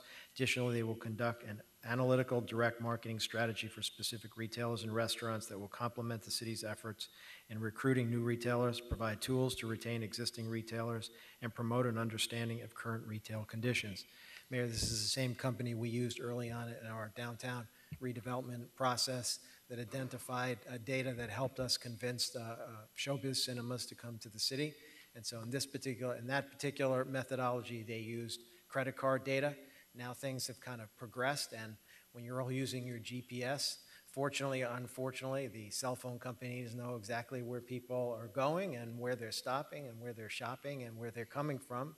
And therefore now there's the ability to take all this data, analyze it, and what retailers are interested in is, and we'll have a little discussion of this at the back end of the agenda about our volume on the roads and where people are coming from. But now retailers may not know, when you look down Chrome and you see all those cars passing by all day, where are they from and what might they want to buy, or might they be interested in buying, or where they're buying it someplace else, because we don't have it on our corridor.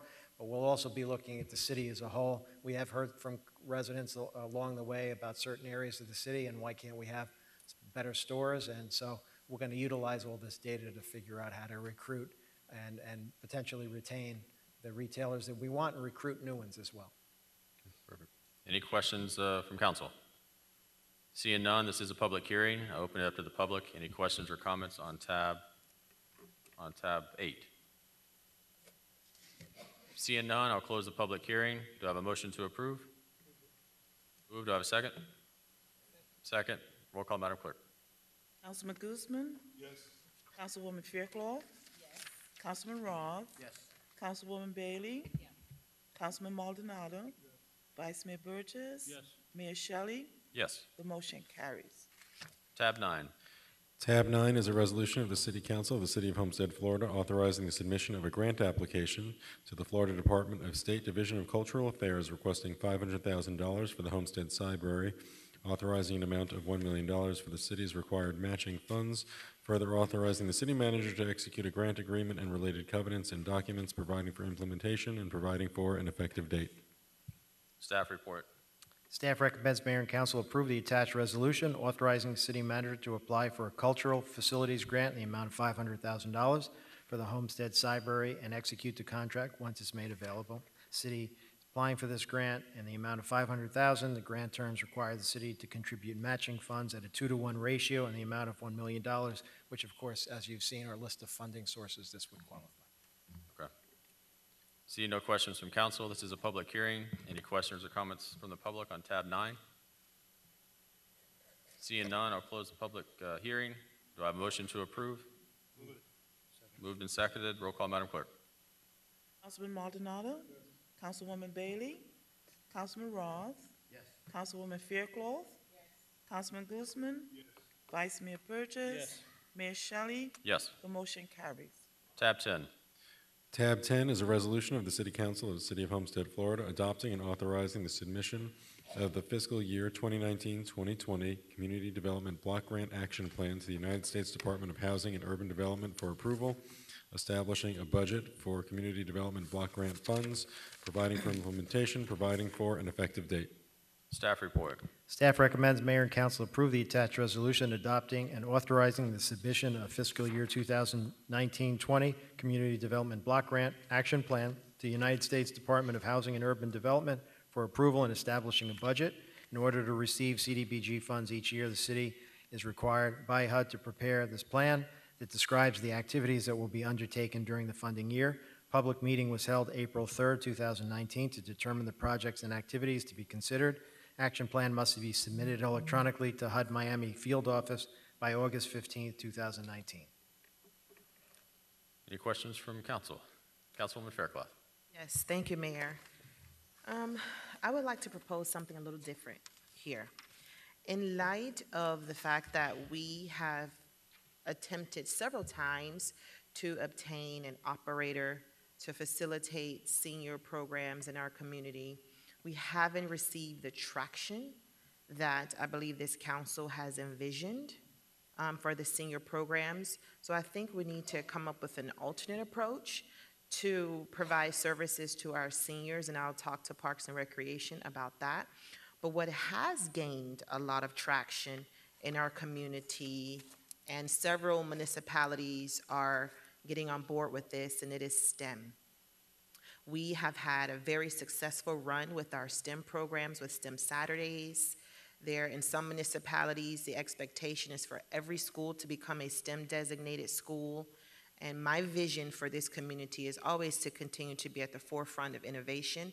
And my goal is to ensure that every school in the city of Homestead has that STEM designation. And for those of you who are not familiar with STEM, STEM is when you're engaging kids around 4 disciplines: science, technology, engineering, and mathematics.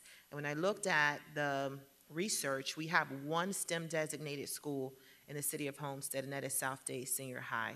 There are 2 schools that applied to become STEM designated schools, but they didn't get the designation, and that is Neva King Cooper and Gateway K-8 Environmental Center. So through the Education Committee, my goal is to work with the schools in Homestead to become STEM designated schools.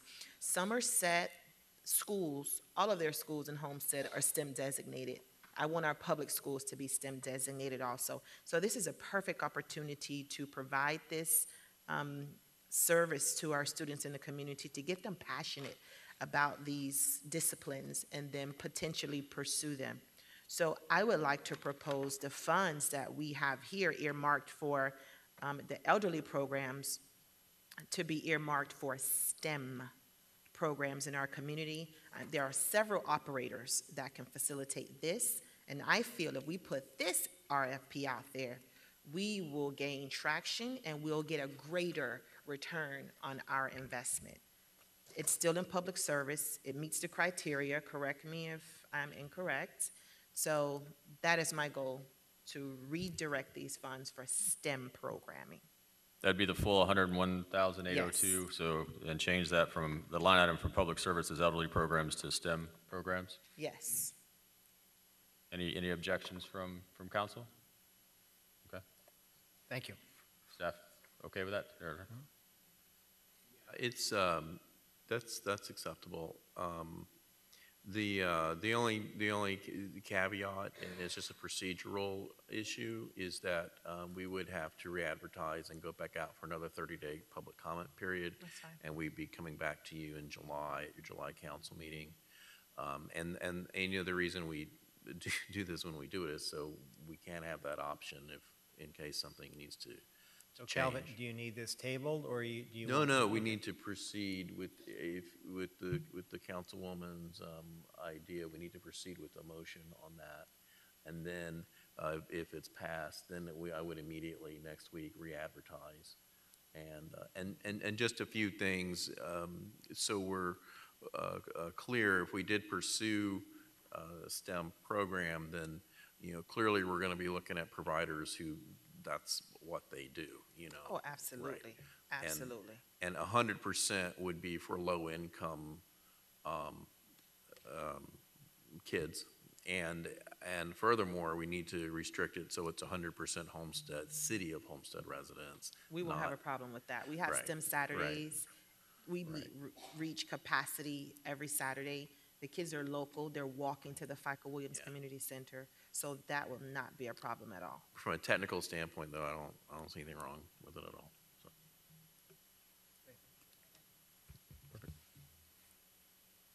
Seeing any additional questions? Seeing none, this is a public hearing. I open it up to the public. Any questions or comments on tab 10? Please state your name and address for the record.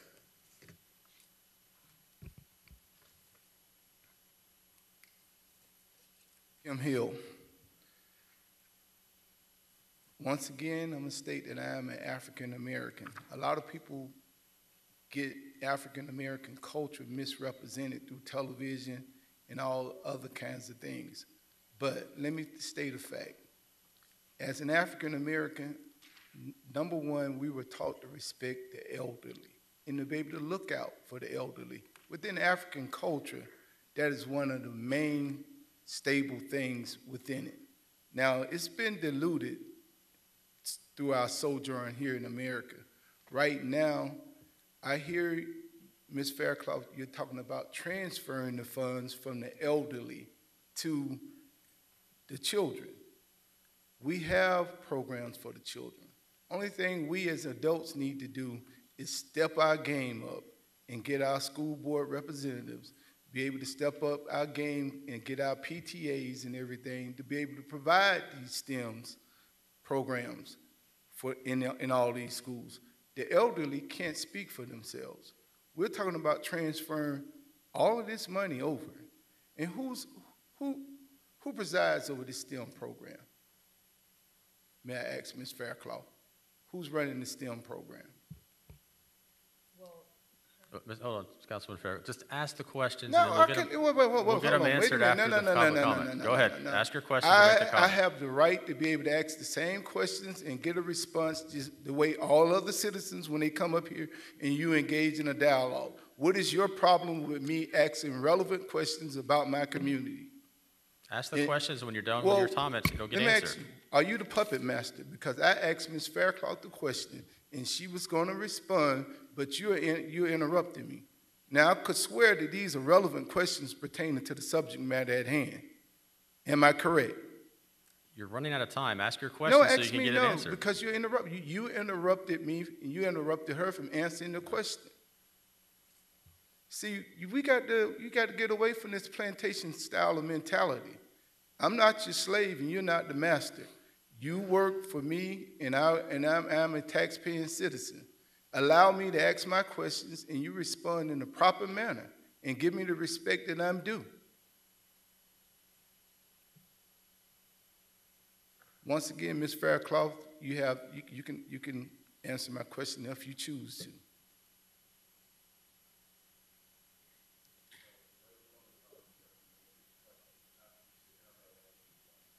Thank you, sir. But once again, I witnessed this. This is a law that only pertains to Kim Hill when he comes up here. Thank you, my brother. Any additional public comment on tab 10? Seeing none, I'll close the public comment. Councilwoman Fairclough? Yes, thank you, Mayor. Let me just clarify this because I don't want this to get misconstrued as if we're taking money from seniors.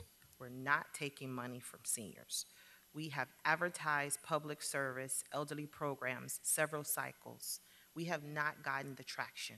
One, maybe two applicants have responded. So Insanity is doing the same thing and expecting different results. So my plan is to meet with the Parks and Recreations Department to provide the same type of programming that we have at the Dickinson Community Center to the FICA Williams Community Center, so that it's not just a banquet hall, but a place for our seniors to be able to participate. So there is a plan of action to continue to provide services to seniors. As it relates to the STEM programming, currently, we have an operator, the Dibia Dream Foundation, that is providing top-tier, high-quality STEM programming at the FICA Williams Community Center for STEM Saturdays. I think we need to expand that. And in order to support schools to become STEM-designated schools, a part of the rubric is you have to have community partnerships. The schools can't do it by themselves. They won't become designated. They can't just do it with the PTA. The PTA is internal. There has to be community partnerships. And partnering with the community will definitely strengthen their ability to become STEM-designated schools. In the north and in the central part of Miami-Dade County, those municipalities and those communities are definitely investing in their schools to help them become STEM-designated schools. There's no reason why the city of Homestead shouldn't be investing and partnering with schools so that we are collectively shouldering the responsibility to provide innovative access and resources to our students. Neva King Cooper, West Homestead, Laura C. Saunders, Homestead Middle School, all those schools are in a unique position to become STEM-designated schools to help them with marketing, to help increase reading, math, and science scores. So I feel this is a move in the right direction to support our schools and then continue to come up with plans to support our seniors. So for the record, we are not taking money from seniors.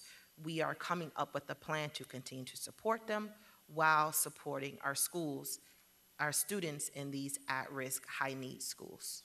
Thank you. Thank you. Any additional questions or comments from council? Seeing none, do I have a motion to approve? Moved and seconded. Roll call, Madam Clerk. Councilwoman Fairclough? Yes. Councilman Ross? Yes. Councilman Guzman? Yes. Councilwoman Bailey? Yes. Councilman Maldonado? Vice Mayor Burgess? Mayor Shelley? Yes. The motion carries. Tab 11. Tab 11 is a resolution of the City Council of the City of Homestead, Florida, authorizing the purchase of 3 Ford F-150 half-ton regular cab pickup trucks, 4x4s, from Duval Ford Fleet Sales pursuant to City Code Section 2-411.1A5, exemptions from competitive bidding, execution of an agreement between the City of Homestead and Duval Fleet Sales, and providing for an effective date. Staff report. Staff recommends Mayor and Council approve the attached resolution authorizing the city manager to purchase 3 2019 Ford F-150 half-ton regular cab pickup truck 4x4 F-1E from Duval Ford Fleet Sales for a total of $91,524. This project is part of the city's capital improvement plan number 904. Purchase will replace 3 aging F-150 trucks in the customer service department, which fleet is deemed should be retired based on mileage, condition, and costs associated with repairs. Seeing no questions from council, this is a public hearing. Any questions or comments from the public? Seeing none, I'll close the public hearing. Do I have a motion to approve? Do I have a second? Moved and seconded. Roll call, Madam Clerk. Councilman Roth? Yes. Councilwoman Bailey? Yes. Councilman Maldonado? Yes. Councilman Guzman? Yes. Councilwoman Fairclough? Yes. Vice Mayor Burgess? Mayor Shelley? Yes. The motion carries. Tab 12.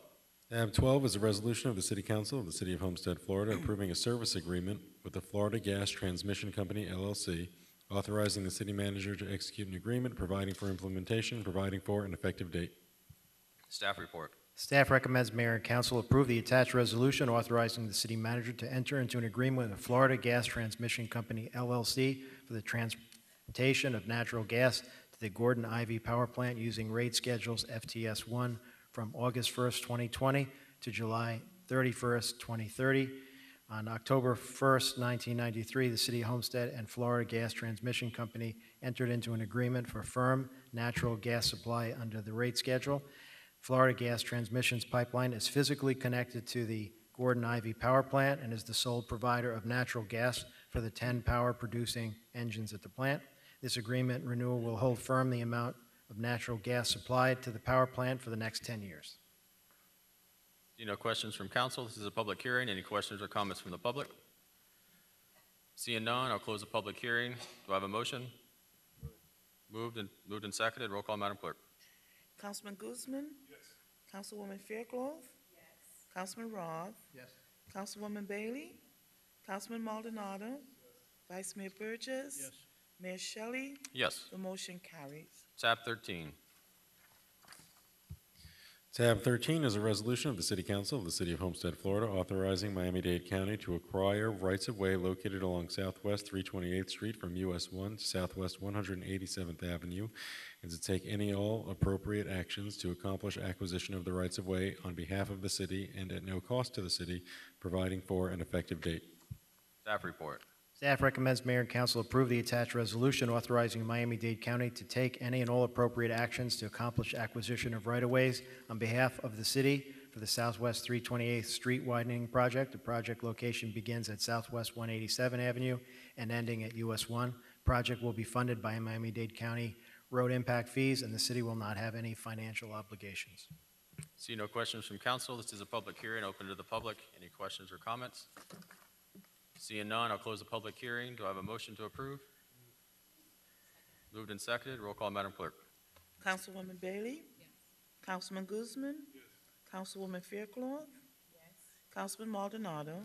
Councilman Roth? Yes. Vice Mayor Burgess? Mayor Shelley? Yes. The motion carries. Tab 14. Tab 14 is a resolution of the City Council of the City of Homestead, Florida, authorizing a motorcycle lease agreement with Harley-Davidson Leasing, Inc. for the City of Homestead Police Department, pursuant to Code Section 2-411.1A5, exemptions from competitive bidding, providing for an effective date. Staff report. Staff recommends Mayor and Council approve the attached resolution, authorize the city manager to enter an agreement with JS Florida Sports DBA Alligator Alley Harley Davidson and Harley Davidson Leasing, Inc. for the lease of 4 motorcycles for the Homestead Police Department's traffic unit for $26,930.40 a year for 3 years. Seeing no questions from council, it's a public hearing. Open it to the public. Any question or comments? Seeing none, I'll close the public hearing. Do I have a motion to approve? Moved. Do I have a second? Moved and seconded. Roll call, Madam Clerk. Councilman Maldonado? Councilwoman Faircloth? Councilman Guzman? Councilman Roth? Councilwoman Bailey? Vice Mayor Burgess? Mayor Shelley? Yes. The motion carries. Tab 15. Tab 15 is a resolution of the City Council of the City of Homestead, Florida, approving and accepting a settlement offer from State Farm Insurance for damage to a city vehicle, providing for implementation, providing for an effective date. Staff report. A vehicle insured by State Farm struck and damaged a city 2012 Dodge Charger. A VIN number as listed. State Farm Insurance has offered to pay the city a net sum of $16,390.83, which is full and final settlement of this claim. As part of the settlement, the city manager will execute a title change transferring the vehicle over to State Farm. Staff recommends Mayor and Council approve the attached resolution authorizing the city manager to accept the settlement office from State Farm Insurance in the amount of $16,390.83 for the damage to the 2012 Dodge Charger and settlement of a claim resulting from the accident. See no questions from council. This is a public hearing. I'll open it up to the public. Any questions or comments on tab 15? Seeing none, I'll close the public hearing. Do I have a motion to approve? Do I have a second? Moved and seconded. Roll call, Madam Clerk. Councilman Roth? Councilwoman Bailey? Councilman Maldonado? Councilwoman Faircloth? Councilman Guzman? Vice Mayor Burgess? Mayor Shelley? Yes. The motion carries. Tab 16. Mayor, for these next 2 items, we're going to spice things up and talk about procreation, because I know everybody likes to talk about that. Now let's go back 1,000 years. The Americas are nearly empty. Europe and Africa have less than 100 million people between them. And just like today, most people live in China, India, and the rest of Asia. For centuries, things stayed pretty much the same. Births are canceled out by deaths. Women are having lots of babies, but most babies die before they grow up and have families of their own. We don't reach 1 billion until 1804. But things are changing. Better medicine and better agriculture are starting to slow the leak from the bottom of the glass. People still die, of course, but more babies grow up and have babies of their own. Lots of babies.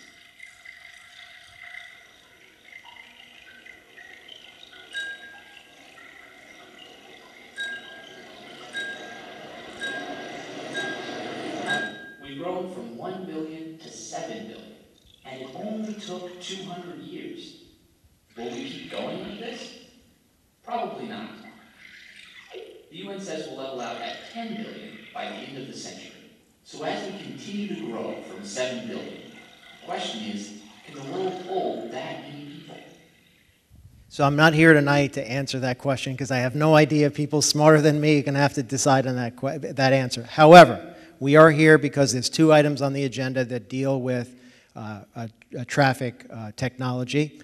And in order to talk traffic, I thought it would be good to put things in a larger context because I know it's been a topic of conversation at several meetings. And traffic really starts first with population growth. And I thought this video was important to put in perspective that for the last 200 years, the world population has gone from 1 billion to 7 billion people, expected to get to 10 billion. In the United States, over the last 100 years, you've gone from 106 million people to 327 million. That's threefold. But look what happened in Florida. At the same time that the United States was at 106 million people, in Florida, there was only 1 million people. And over the course of that 100 years, instead of going threefold, you went to 21 million people in Florida. So the growth in Florida over the last 100 years has been tremendous. And now look, drill down into Miami-Dade County. First 100 years, 43,000 people, you're now at 2.8 million people. So you can see the migration pattern, the growth patterns, and you can see as all the tall buildings popped up in Miami-Dade County, as you pass by the highway, Miami particularly, you see the people that have congregated here in this county and where they're coming from.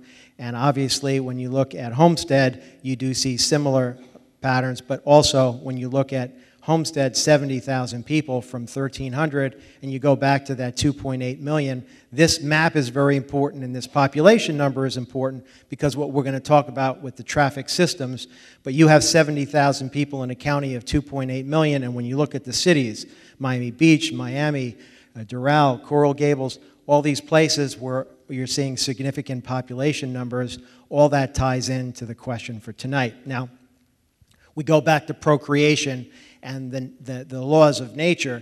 These two eggs turn into birds and they fly out of the nest, but then they go and they look for their own nest. They build their own nests. So we really can't stop that laws of nature. That's what happens with human beings as well. As the population starts growing, all these people that survived the birthing process that back then weren't surviving the birthing process, they needed some place to live, and they need places to live, and so it's very natural that with medical technology and the population continuing to grow, you're going to still have demands all over this country for people to have housing and to live. So there is, since we're talking history, there is some turning points in the history of Homestead that I think are worthy of some attention. And the first big turning point is this, 1975. I know you're all wondering, what could 1975 been? Now, I did a little research. I'm not going to embarrass you all, but I looked at your dates of birth. And I won't announce which ones, but there are 4 out of 7 of these council members that weren't even born in 1975. And then the other ones, they were teenagers. I don't think, Vice Mayor, I don't even think you were shaving at the time, but you were all very young. One thing I know is, in 1975, you weren't sitting on the dais, you weren't registered voters, and you weren't voting on anything. But in 1975, something significant happened. Well, Gerald Ford was our president, to put that in perspective, how long ago that was. But what happened that was significant was the Villages of Homestead Development of Regional Impact was approved via ordinance April 7, 1975. Well, that's a lot of government speak. I don't know what it all means, but I will tell you what it means. It means that in 1975, nobody here on this dais, half of them, 4 out of 7 weren't born, the others couldn't even vote, but something happened, and what was voted on was a large swath of land on the east side of the city, which gave the property owner rights to develop housing units.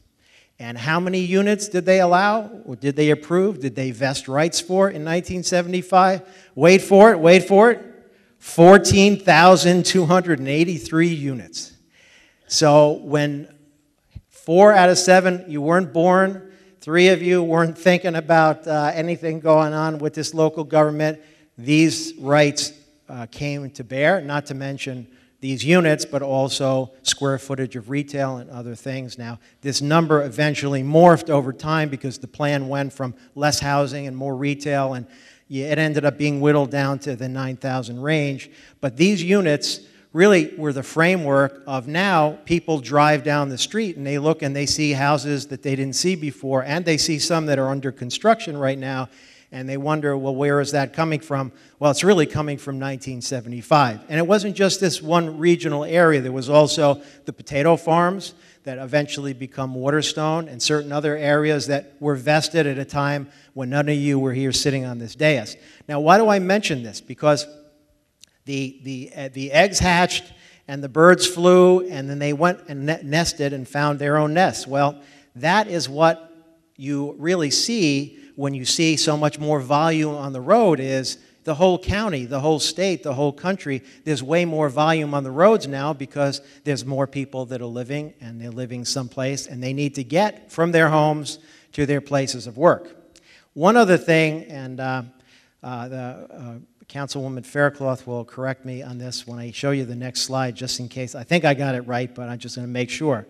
The other byproduct of the housing is families need schools for their children. So all of a sudden you start seeing schools popping up. And then at a pivotal point in the city's history, they decide, well, maybe we should allow some charter schools as well, because some of the schools weren't doing particularly well, some F and D schools. And so all of a sudden now you have new schools, you have a little bit of competition, and you have a higher priority from the public schools to really get those scores up. And so 2017-18 was a monumental year for our schools, no D or F rated schools. So as you talk to realtors who show customers, one of the main questions people ask are, how good are the schools? And the quality of life of a city is also dependent on the quality of the schools. So the good news is 7 A schools, 8 B schools, 7 C schools, no D or F schools, public choices, private choices, more offerings, better choices, better performance. The bad news is some more traffic. So for those of you who are on the road when the schools are releasing and you're seeing a whole lot more volume than you saw before, well, one positive note to all that as you're sitting there is it's also really good for the kids in the city that they have schools and good choices in their schools. So with all this population comes demand for services. We spent probably way too much time talking about the needs of water and sewer and the demands drawing from the aquifers and where do you pump all the sewage and what are the needs be in the future as we get more and more development, not just in Homestead, but all over the state of Florida, and how much the aquifer system can absorb with all this growth, but also solid waste and the recycling and where we go with that. Well, we have one other little mini discussion. I thought this was a good opportunity, since these smart lights were on the agenda, to talk a little bit about traffic in transit, particularly, I hate to use the word traffic because it really depends on what you're used to and what you call traffic, but I would say at this point, the additional volume that you're seeing on the road system. This here is a good scene that anybody that commutes in and out of the city during rush hour, coming to work, going to work, coming back from work, the worst of your problems, the worst of your experience, the bulk of your delay happens to be on the highways outside of the city limits, because there's so many people now in Miami-Dade County, 2.8 million, and the job centers are far enough away where our residents and a lot of other people, they're all going to the same place at the same time, which causes this kind of a condition.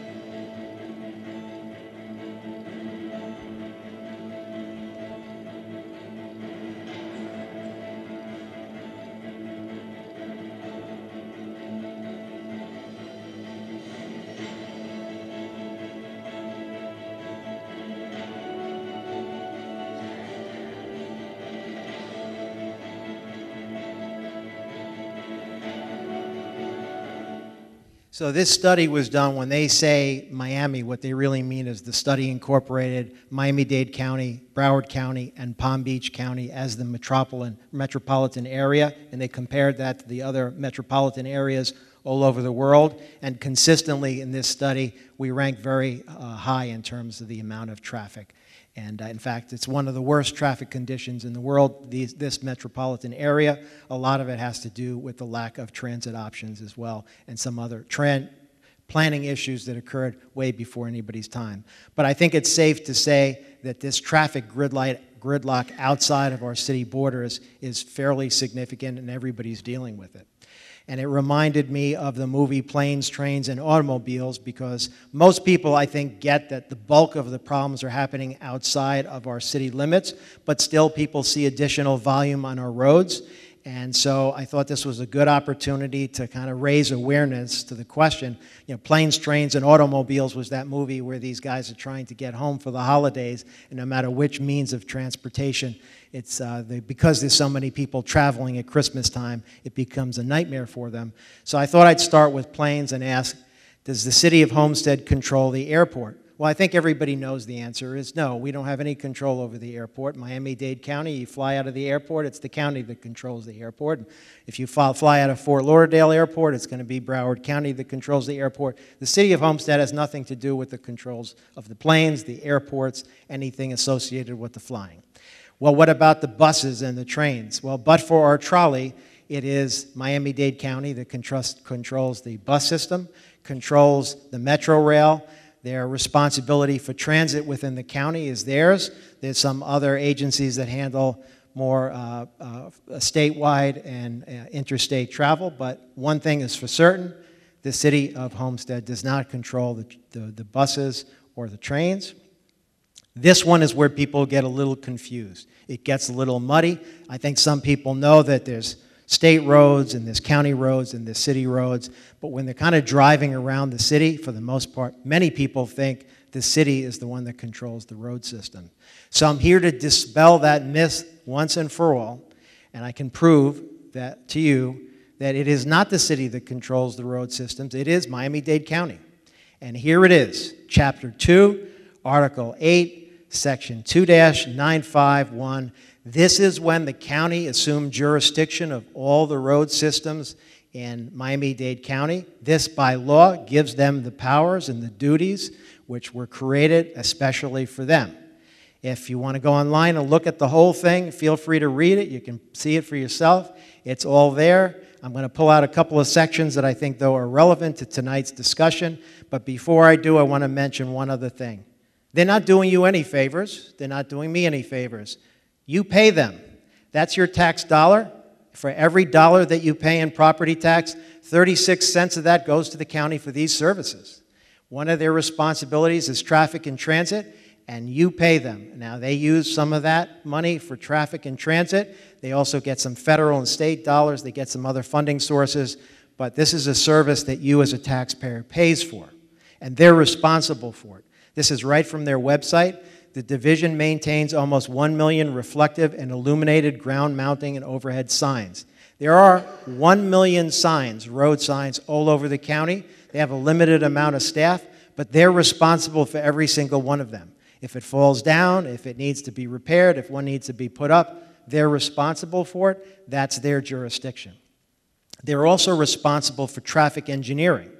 And this is important because you see that language there where it says exclusive jurisdiction in respect to all matters of traffic engineering. And it's engineering means the phase of engineering which deals with the planning and geometric design of signs, streets, highways, roads, alleys, and other places. This directly ties into the question that some of you ask from time to time, why isn't there a light there? Why isn't there a left turn signal there? Why isn't there a stop sign there? Well, because the county is responsible for that, and they make the decisions on what's appropriate and not based on a formula that their engineers use. And the next few slides are not meant to criticize them, because I am going to be pointing out ones where they decided they don't want something. However, when you look around the city, I can see a few lights right there shining through the window. They're responsible for those as well. So I'm not giving them credit for all the ones that they approved. You can see them all over the place.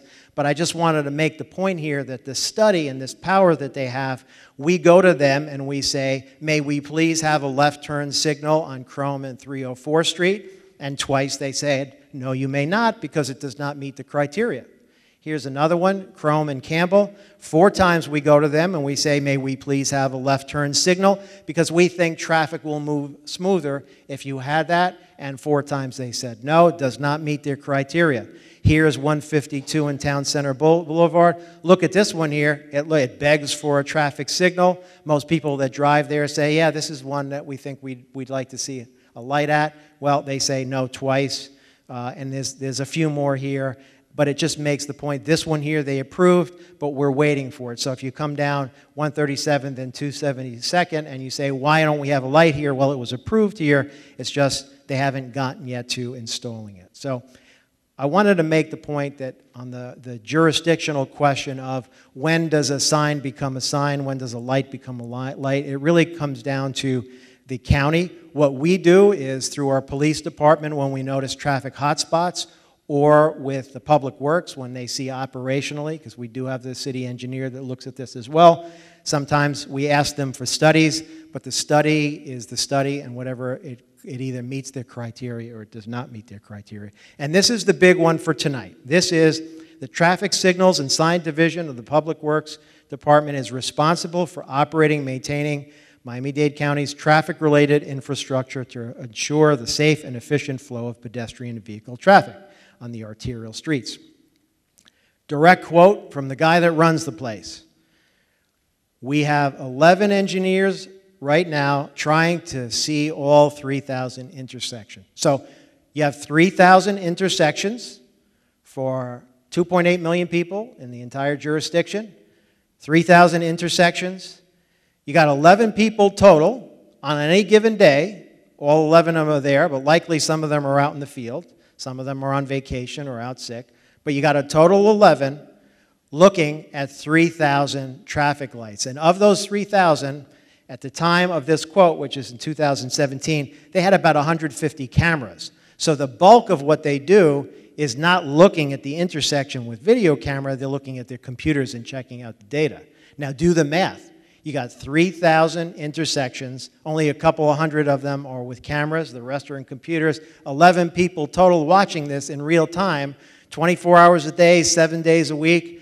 What do you think the chances are that on any given day, these 11 engineers are looking at Homestead traffic lights and looking at the timing and seeing if it's appropriate or not? Just by the probabilities, doing the math. I'm going to take you right inside that command center. Well, today we're monitoring US 1 and Northeast 38th Street, which has a heavy southbound left turn queue. We monitor from the cameras, and at the same time we make changes on our system. We increase the southbound left turn by 10 seconds to clear the queue. We watch that for a couple of cycles. Once the queue clears, we'll put it back to normal. In the case that the left turn queues up again, we go ahead and fine tune and increase the green time for that southbound left turn onto I-95 ramp. In this case, when you're looking at, we monitor through the cameras. We have 114 cameras in the county where we can monitor. We have approximately 3,000 signals in Miami-Dade County. And every morning we come in here, we check our cameras and see if we can find any other intersection. This is about a year old, and we're moving on to more cameras. We're installing, as we speak, we're installing more cameras. Our maintenance crew is installing more cameras out in the field. What we try to do is try to keep people moving through traffic. People think that signals should all be green at the same time. It's not. It should be getting green as you get to it. So that's what we try to do. It's a bit of an art. You know, there is engineering behind it, but at one point it becomes an art because of all the impacts that occur. Cars break down, people slow down, drivers are doing things that typically they wouldn't do. So our job is to try to take all that into account and try to time the signals so that as you're driving home, if everybody's doing what they should be doing, you're getting as many green lights as you can, and without having to stop. So Joe Cord, you know, who would want to be those guys? 11 of them, nobody would, right? 11 of them looking at 3,000 intersections, trying to move traffic. And by the way, if you're them and you're looking at the entire county of 2.8 million people, what are you thinking about in terms of, oh my God, which of the worst intersections are they going to be, should we look at now to make sure traffic is not building up? You think they're going to be thinking about Homestead? Or are they going to be thinking about the causeway into Miami Beach, or the US 1 by Coral Gable, or Doral, or the city of Miami as everybody's driving into work? Or are they going to be thinking about Homestead? So I'm not here to criticize them because their resources are very limited, but I did want to put things in perspective of the infrastructure that you have here that is managed, operated, and controlled by the county is really a massive infrastructure with very limited resources, and I don't even know how many of them actually are responsible for the million signs, but it is a massive operation for them with very few people. And this is what they're doing, and this is why this is a computer simulation of bad timing. And what they're looking at when they look at these intersections is when the one side is green, the other side is red and it's starting to build up. But as you can see in this simulation, at some point, the side that's green, there's really not a whole lot of traffic, but the other side, the red side, is really starting to build up. So a traffic engineer might look at this condition in real time and say, you know what, it looks like the red side has been red a little too long and the green side is a little too long, so let's switch it so that we can not have so much traffic building up. And so that is why this simulation kind of will give you another, we'll just go one cycle to see, you can see now the green side, there's not a whole lot of cars anymore, but the red side really starts to build up. And this simulation, this is real. This happens all over every day, and it certainly happens in the city of Homestead, where you have too many cars building up on the red side and not enough traffic on the green side, and it's really a function of tweaking the signal timing so that you can have less backups along the way. So that is what's on your agenda tonight, is to try to take some of the human element out of it and to prioritize this, because the county has recognized this and the technology that's moved pretty quickly that will help them, and the fact that they have so few resources, they think the computers can help them do some of this automatically in real time so that they don't have to rely on just 11 people. So they put a program together where they're going to be retrofitting a lot of their traffic signals in the intersections with smart light technology. And the smart light technology is really as simple as this. They put cameras on the mast arms of the traffic signals that have the ability to look at how many cars are coming down or how much they're queuing. And then there's the guy there that's standing there at the box. That's a computer, what they call the brains of the operation. And those cameras start shooting signals to the brain, telling the brain how much traffic is in the red, how much is in the green, and whether it's time to change those signals and adjust the timing. The old way, the current way of doing this now is, once, from time to time, we have issues on Campbell, for example. We call them up and say, you know, the timing doesn't look quite right because Campbell's backing up over by US 1. It's backing up. So they'll come, they'll drive out, they'll put their computer next to that box, and they'll change the timing. And then they'll drive away and hope for the best, and then maybe they'll come back another time. But meanwhile, this will do it automatically, and it'll do it in real time, 24 hours a day, 7 days a week. Now, this is a little bit from a city that has done this. May soon be a little less messy. This morning, the city is introducing a new traffic signal system. It could shave minutes off the drive between the Seattle Center and I-5. Councilman Jeff Boys is live along Mercer right now. Jeff, you've been reporting on these new smart signals for a couple of years now.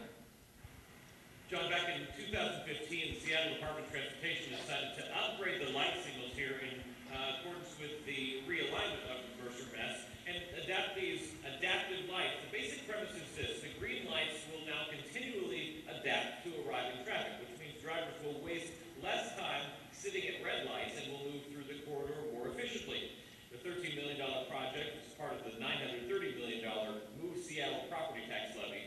It coordinates the lights using computer software. In times of light traffic, the system condenses the timing of the light cycle. Mercer Street is the first of 5 corridors a year where the city is installing either adaptive signals or other kinds of signal retiming. Bellevue already has nearly 200 intersections using adaptive signals. When traffic is lighter, the system shortens the length of red lights in one intersection of Bellevue 20 to 50 seconds. Traffic experts say if the new signal system works as planned, the typical 7 a.m. backup on Mercer Street to I-5 will start a little bit later, maybe 7:45. There will probably still be a backup, but it should be shorter than it is now and will clear up faster. Seattle DOT is going to give Power 7 a demonstration of the new adaptive signals. So a couple of aerial shots, just thought you'd be interested. This is real information, May 3rd, rush hour, and you can see US 1, 328. You see down US 1 how the traffic is all backed up. Look to the right and the left, not a whole lot of cars there. Now that's the bad news, and we think with this adaptive technology, hopefully you would have already started seeing some of those cars moving. But as bad as that backup looks, what we did notice just looking at a lot of the aerial footage is most everybody in that line ends up getting through the light cycle once it's green. There's a few in the back that are not lucky, And for them, the worst case scenario is they have to sit through one more light cycle. So as bad as that looks, you have to look at it from the traffic engineer's perspective at the Miami-Dade County Center. You look at that and you say, oh, what the driver will suffer is 2 light cycles. You go to Coral Gables, you go to Miami, you go to Hialeah, you look at all the ones that they're looking at the command center. This would be a good day for them. So then you ask yourself the question, how much of a priority, how sensitive are they going to be to the Homestead way? Because the Homestead way is, I wasn't used to that in the past, and now I'm looking at that, and that seemed like a lot of cars to me. So that is really what you're up against. Here's another one. This is Campbell and US 1, and you can see there the backup. In these cases, we did notice that every single car that was lined up there made it through traffic cycle, 1 traffic cycle only. But again, it feels overwhelming, and it is, you okay? Yeah. It is basically a timing issue there. We have noticed on Campbell regularly, we think we have timing issues there that need to be adjusted. And then this one here by the Burger King, this is probably one of the worst intersections we have. And even this one, when you look forward and you see all those cars, almost all of those cars passed in the first light cycle. But again, we think in this intersection, the new technology, the timing can make it a little better. So what we have on the agenda tonight is the dilemma. Do we wait for the county to get around to doing this here? We don't know whether it'll be next month. We don't know if it'll be in a year or 5 years. We don't know if they'll ever have the resources to do it.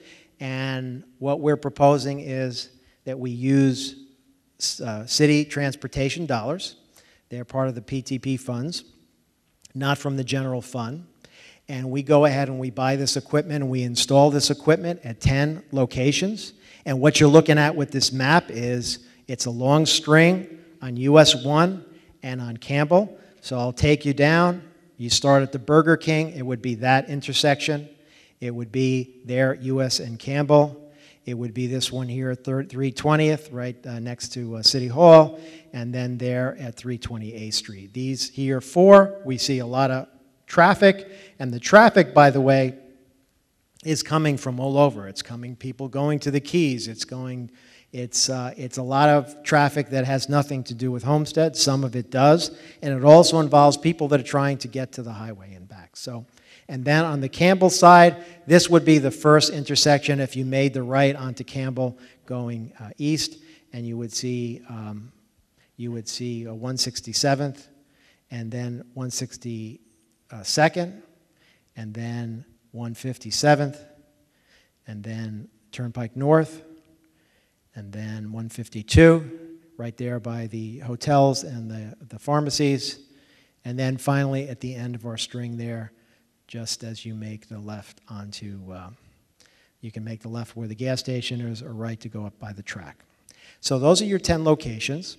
And what we're asking for is about $300 to $1,000 for the equipment and for the installation and all that's involved with them. Probably another $100,000 for the engineering. And you're not going to believe this, but part of the county's process is you can't just go ahead and buy the stuff and put it up. You have to have an engineer that will show that by screwing one of these cameras onto the masthead, it's not going to collapse. And so it requires engineering drawings and then permitting, and then what it revolves is about a month in permitting and another 2-3 months of installation. And what we're hoping is by the fall, we'll have all 10 of these locations up. The county will still own and operating anything. We're not assuming liability and control. All we're doing is helping them along to start dealing with some better traffic flows in. And so I'm basically saying to you this: more volume. It is part of a pattern that's happening all over the world, and unless something happens dramatically different, you're going to see more volume over time, not just in Homestead, but all over the country and all over the world. How you move these cars is the first big question, and then how you improve your transit system, like we're doing with the BRT station and Homestead station, how you do all of that to move people around much easier. not just in Homestead, but all over Miami-Dade County and the metropolitan area. So that's kind of what we're asking for. I thought if you had questions, I'd be happy to answer. Councilwoman Fairclough. Yes. Thank you, Mayor. So in looking at the funding, oh, thank you. Sorry.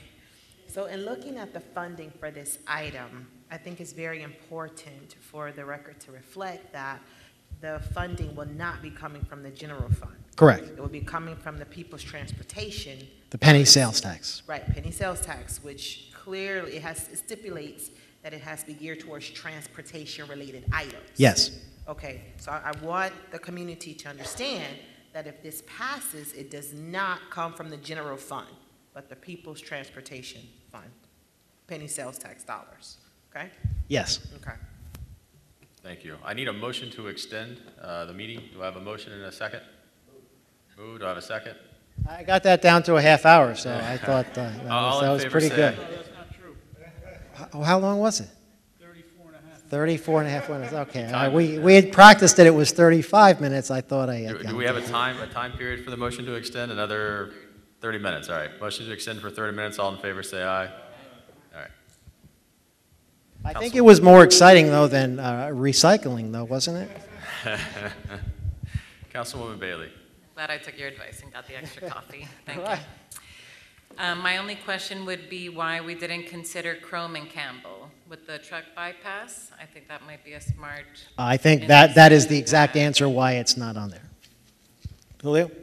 Yeah, the reason we're not going with that one is because that will be part of the truck bypass construction, which will start at the end of this year. So it doesn't make sense for us to put a traffic camera there now when they're going to improve that whole intersection in the next few months. So that's why. So the county might add that? Yeah, that's a state, that's a DOT project, and it will have that built into the project, Okay. yes. Okay. Thank you. Thank you, Mayor. Councilman Guzman. Mr. Mayor, if there were any more available funds, why wouldn't we install more of these smart cameras? Like, why wouldn't we ask for more? Well, a couple of things.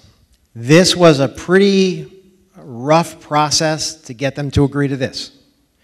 And so the first phase was really the first 4. They were like pretty early on, okay. And then the next 6 was a little rougher.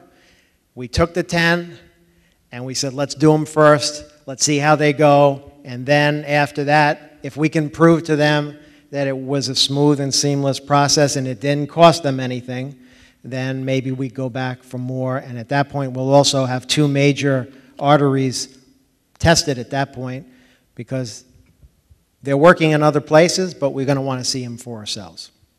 Got it. Thank you. I had a question similar to Councilwoman Bailey's, which was, Chrome, nothing was on Chrome Avenue, nothing was west. Everything kind of stopped at US 1. So you answered the question about Chrome and Campbell, but is the same true for like Chrome and 15th? Because all that's part of that intersection projects or the statewide project. Will they also do Chrome and 15th? That includes that project? Yeah, that state project includes from Campbell all the way to 296th Street. So all the intersections in that corridor will be improved accordingly. With the cameras on the Exactly, lights. yes. Okay. They'll all be that brought answered that up to question. date. Just wondering why on the west side we weren't necessarily looking at some of those intersections that I know moving east and west will back up pretty good. So. Correct. All those will be included. Any additional questions from council? Councilman Roth. Just one. Thank you, Mayor. Do these cameras have video capabilities for accident investigations and things like that that occur in those intersections?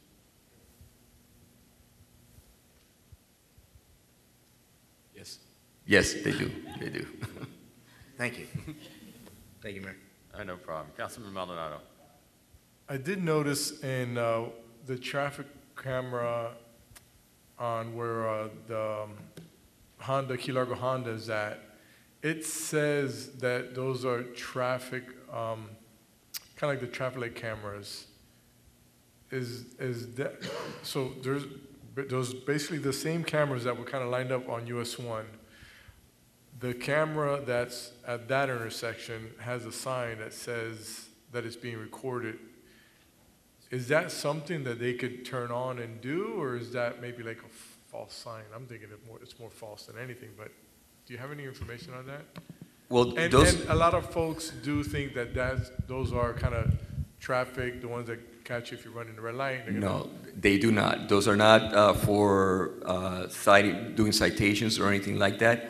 The purpose of those lights, those were put in by FDOT, and it's basically a precursor to what we're doing now. The idea was to put the cameras first, and they were using manpower, people sitting in front of computers looking at screens and doing it manually. What we're proposing here is to have it done computerized, where the computers look at the film and they're able to calculate how much traffic is going in each direction.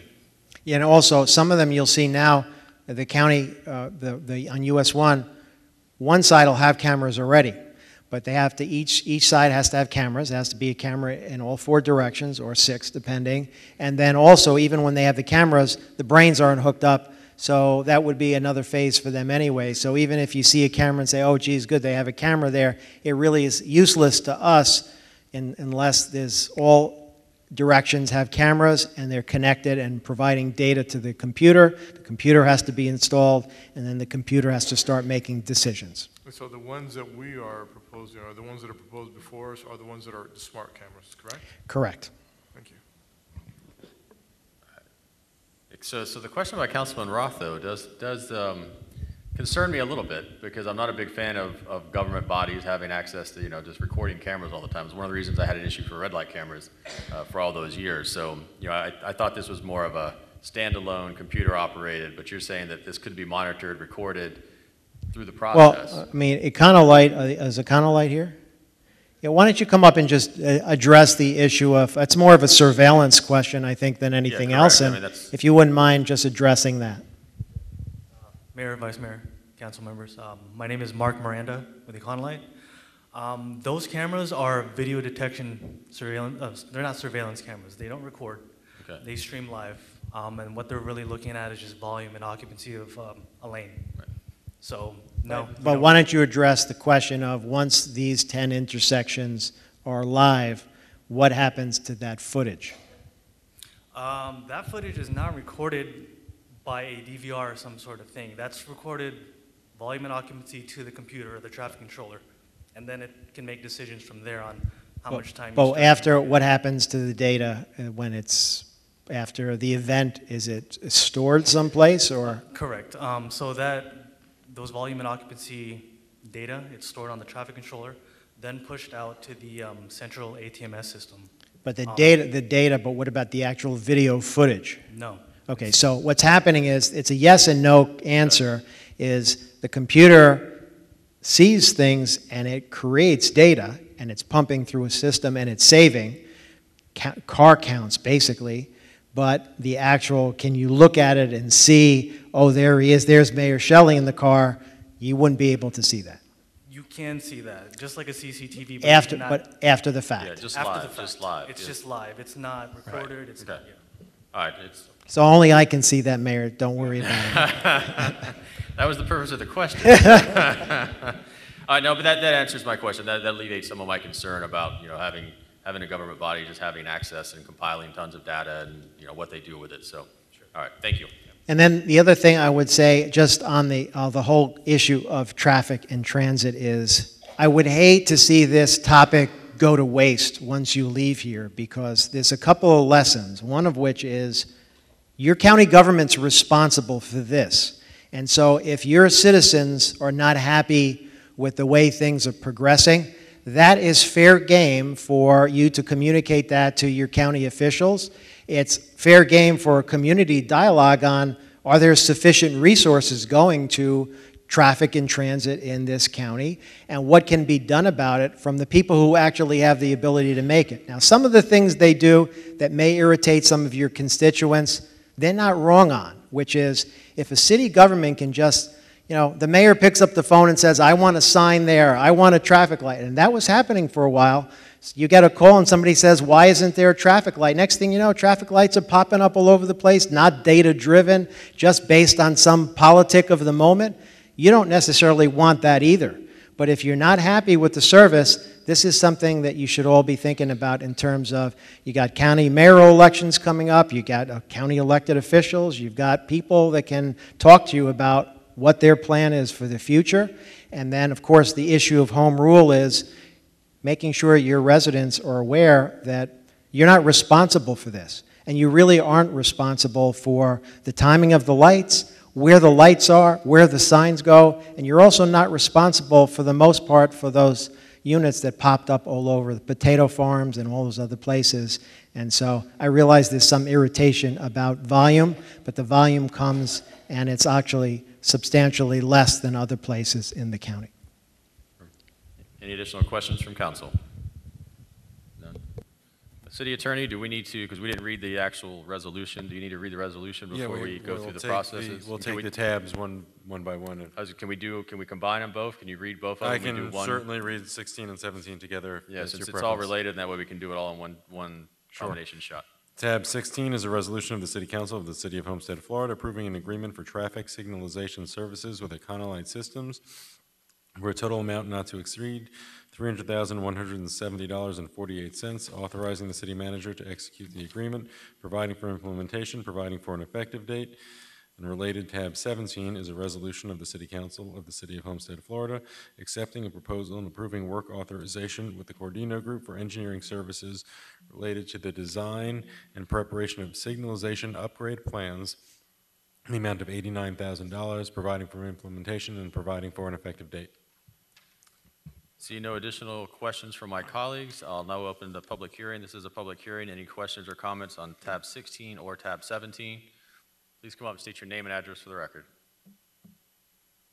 Again, Edward Powell, 745 Southeast 18th Lane. Well, I see a lot of non-competitive bidding going on tonight. We got 2 or 3 exclusions. Now we've got this one. Is ECONOLITE Systems the only one that's in this business, that we're going to rely on them only? Where's the competitive bidding process? And the next one, tab 7, I'm an engineer. Why don't you give me, I'll take that contract for $88,000 and I'll save you $1,000 over the Cordino Group. Now, it'd be nice if you'd hand me that contract instead of somebody that's contracted already with the city. I don't understand why, first of all, you haven't gone out for bids. Even though it's transportation money, it's still money. And there's still no study about, are these the only people that are in business? That must be a monopoly. And Cordino's the only one that can do engineering studies? I object. I think it's a conflict. Thank you.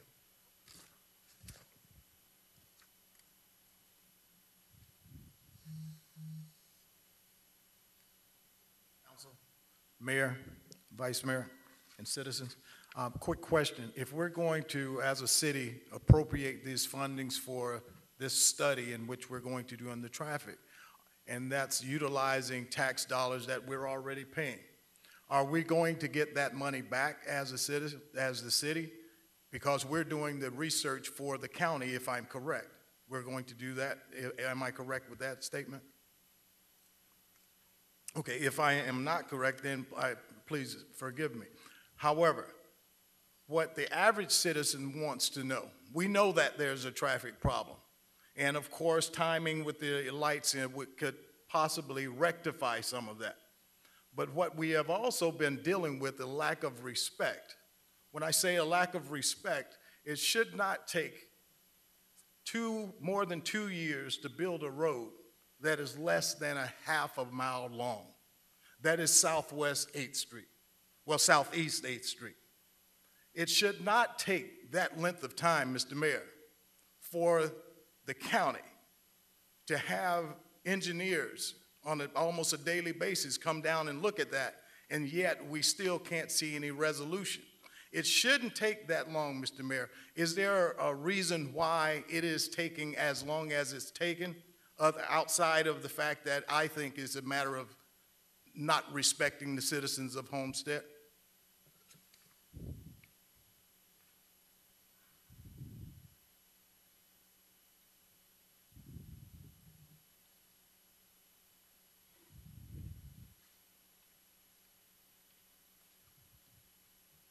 Kim Hill. I strongly concur with Mr. Powell. We need more citizens like him to come down. Mr. Gressy, come on, man. Come on. Another Academy Award-winning presentation? Another Academy Award winning. Matter of fact, I'm going to relate it to a movie that I know. New Jack City. New Jack City, where the arch nemesis in that movie was Nino Brown. He was a drug dealer, and they came to get him. They came to shoot him.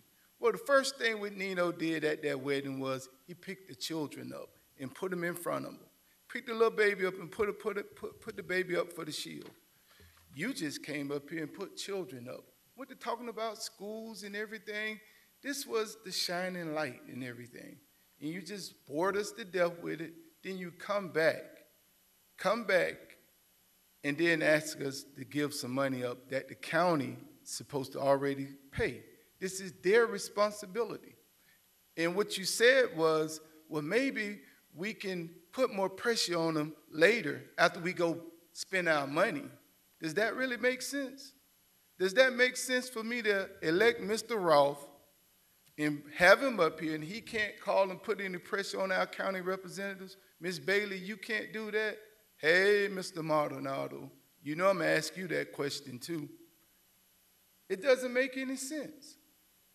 So we're going to spend money. Now, I want you to take notice. You did this long display on cameras.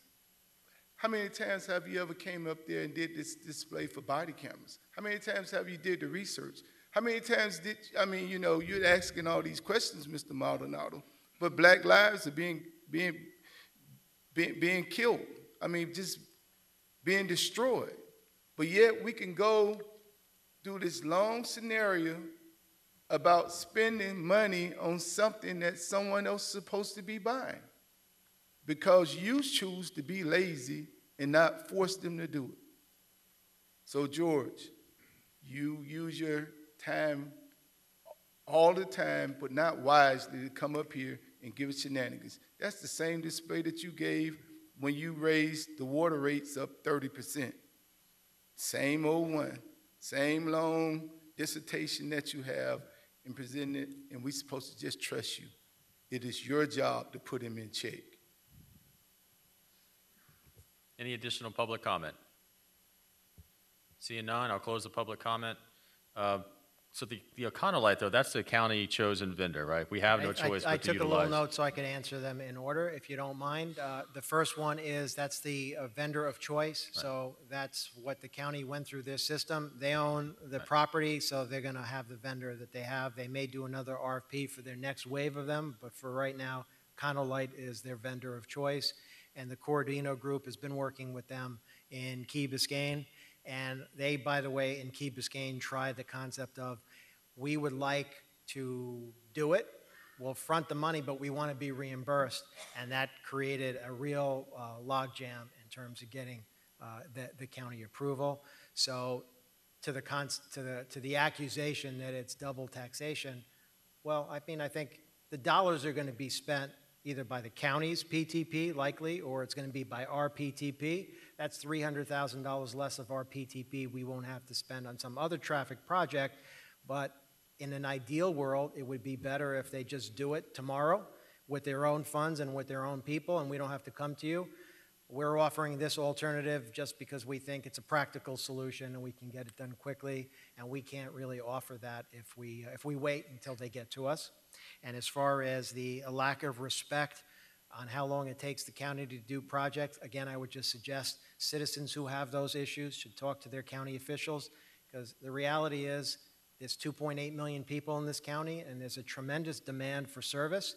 And I think now that the economy is good, people are really demanding more service, but some people are forgetting that when times were bad, people were supportive of slashing government and slashing services and not having taxes go up. Well, the population continued to go up and demands continued to go up, and now you're at this point where the supply hasn't caught up with the demand, and you have 11 people, or you have in their traffic people, the people that are responsible for their road rehabilitation programs. It's very difficult to get anything done over there because of a bunch of things, one of which I think is staffing levels, but that's for them to explain, not me. And is this the county's responsibility? It absolutely is. So if you vote no, what it means is you say to the county, let us know when it's done.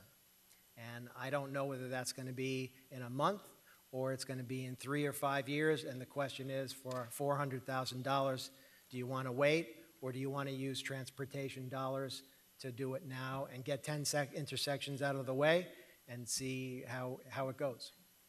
And then the questions about the, so clarification, this isn't a research study. This is actually a purchase and implementation of the program. Right, this is not a study. This Right. is actually paying ECONOLITE to get the equipment and put it up. And it's before they can do that, you need engineering 10 intersections. Each one of them requires separate permitting. So an engineer actually has to sit there, look at the lights and equipment, put the paperwork together, submit it to the county for permitting. And if there's any delay in this process, it's likely going to be the permitting process, because the permitting process in general, for anybody that's dealing with county permitting, it is very extensive and time-consuming. And so we're hoping they'll help us along to expedite this, but it's totally out of our control. Okay. Vice Mayor Burgess. Thank you. So when these lights are attached to the poles that are already in place, is that done in the evening, off-peak hours, and how long does it take, or should we expect delays? ECONOLITE still here? Yeah, come on up. Could you walk through the process of the installation process and when it's done and how it works and how disruptive it is to the existing traffic patterns while you're doing it?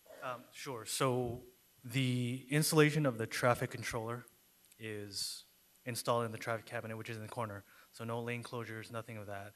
But that is done during off-peak hours, especially here on US 1. The camera installation, same thing, off-peak hours, done in the evening.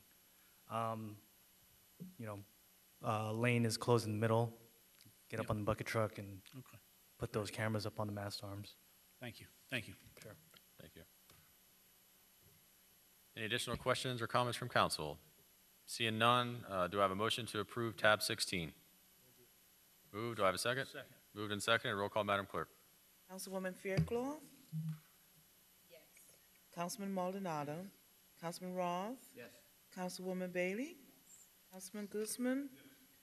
Vice Mayor Burgess? Mayor Shelley? Yes. The motion carries.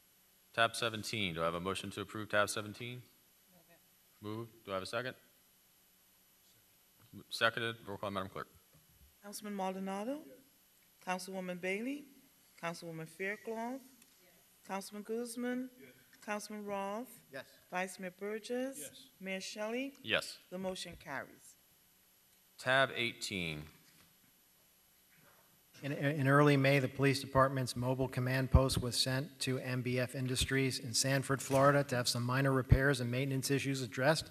While there, it was determined that there were additional mechanical issues with the 3 communication masts, which had not been identified before. The masts are the primary method used for communication by the mobile command post and are considered critical components.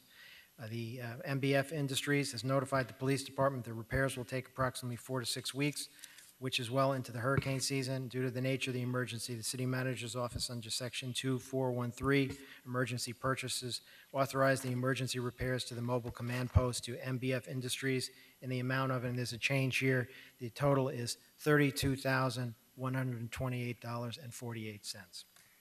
And there's no action required. This is just a notice, which is required under the Code of Ordinances.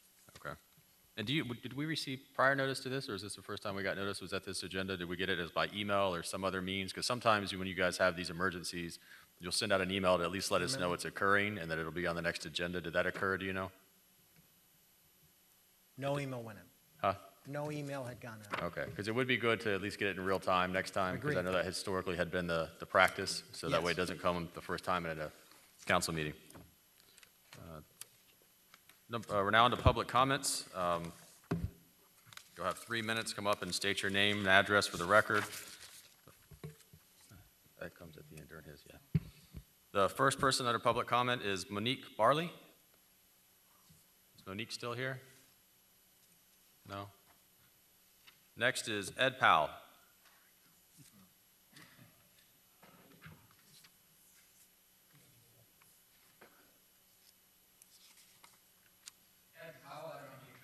Again, 745 Southeast 18th Lane. What should we complain about today? Let's look at the city attorney. Let's look at what we budget the city attorney, and let's look at what we actually pay them every year. I have 2019 adopted budget. It says back to 2017 that of the $1 million budgeted to the attorney, it was $1,777,552. It says actual expenses. Well, I happened to ask Ms. Sewell for the records for the city attorney for that year. Well, here's 2 pages of it, okay? It's not $1,077,000. It happens to be $2,700,000 and some odd thousand. $1 million, what's the difference? It's the city attorney. So what? It's our money. Who actually watches what they do? Who approves the stuff they do? The stonewalling, the legal maneuvers. Who's got a leash on those people? Look at this year, through 6 months I got from Ms. Sewell, $800,000 they've spent, 6 months. We got 3 months after that. It's probably over $1 million for the first 6 months of this year. So we budget $1 million, they don't care, it's $2 million, it's ridiculous. Somebody needs to look at them and sit on them.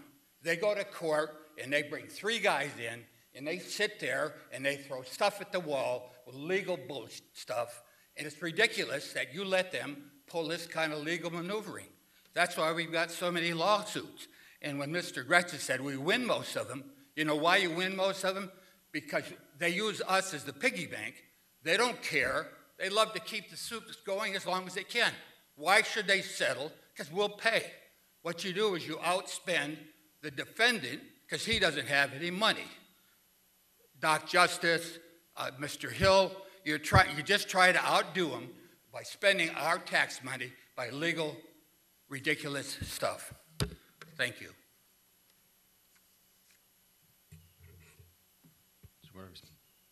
Well, I mean, I want to just mention, just because I thought we should correct the facts here. Before this body convened, you were in closed-door session discussing pending litigation, and that happens all the time. The council is well aware of what goes on, and when there's settlement offers, it's brought to the council for their discussion. The complaint is coming from about the legal fee complaints coming from not Mr. Powell, but on behalf of people who regularly sue the city or sue the city, one or the other, and then when we win, then they come and they complain about legal expenses. It's like beating somebody up and sending them to the hospital and then complaining about medical expenses. And so the ones that are responsible for those legal fees are people who file frivolous lawsuits. A city has a choice. They can either pay frivolous lawsuits. Oh, there's no merit to your complaint. We're just going to give out taxpayer dollars just because we don't want to spend money on lawyers. You know what happens then? You'll get a whole lot more. And you'll spend a lot more than you spend on lawyers, or you can basically have your lawyers defend, and that's what these lawyers are doing. The characterizations that were made against them and the firm are not true, and I just thought it's important for that to be on the record. We should be thanking our lawyers because they win cases and they represent the city the way it should be represented, and they're protecting the taxpayers from people who just decide they want to try to take advantage of the taxpayers. Next is Kenny CNET. No. Susan Sorrentino.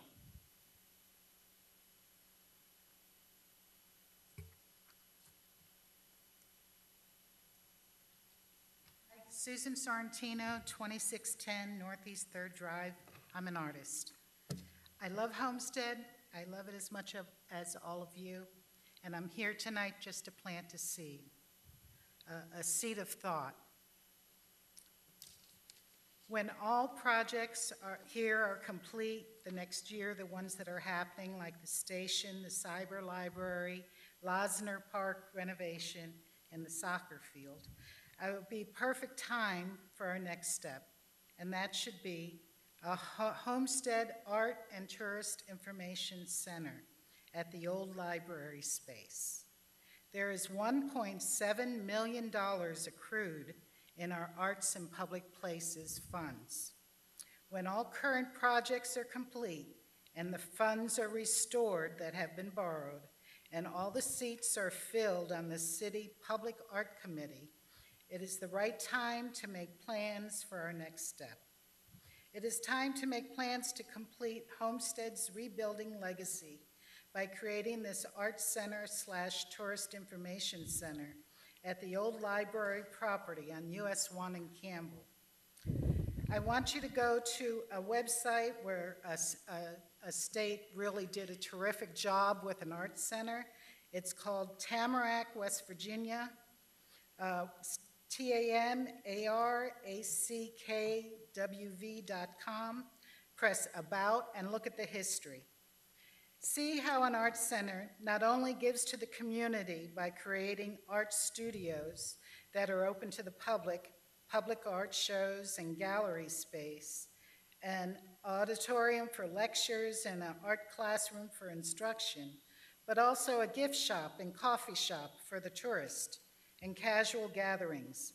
I imagine a beautiful outdoor space, sculpture garden, labyrinth, outdoor art event space that is beautiful, that we may want to rent for private events. I'm a visionary. Art should be part of our lives 365 days a year. It is not a one-day or a two-day event. By creating an art center, you'll create new art revenue for the city. You will create jobs. I read an art market article by Isaac Kaplan that said that in 2015, the arts contributed $763.6 billion to the American economy. It is more than agriculture. It's more than transportation. Let's let our $1.7 million in art and public places money not only enrich and beautify, but also Thank you very much. make it great for us all. Kim Hill.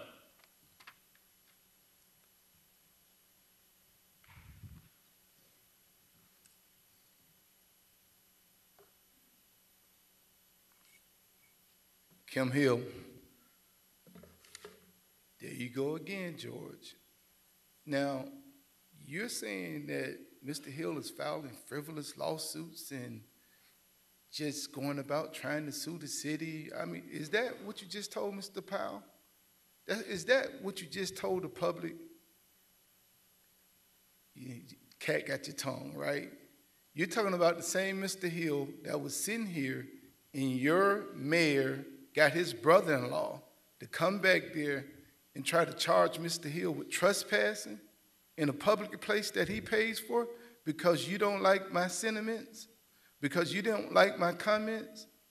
Now, George, like I've told you before, if you beat me in court, first of all, let's get it straight. You've never beat me in court, and you won't beat me in court.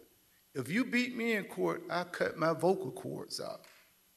Sounds like a good deal to you, right? Why don't you take that up? Why don't we do it once again, lose or leave town? Don't sit up here and tell and fabricate these stories about the people who are suing the city. I don't live to sue the city. I don't have any money to sue the city.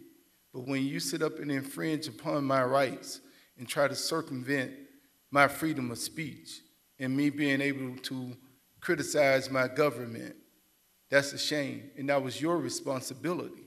Your responsibility as the city manager. You watch your officer. You sat right there and you watch your officer walk back there because he didn't like the comments that Kim Hill made, and remove him, detain him, illegally detain him, remove him from a building, try to charge him with trespassing. You did that. It is your responsibility, your fiduciary responsibility to guard the city against that.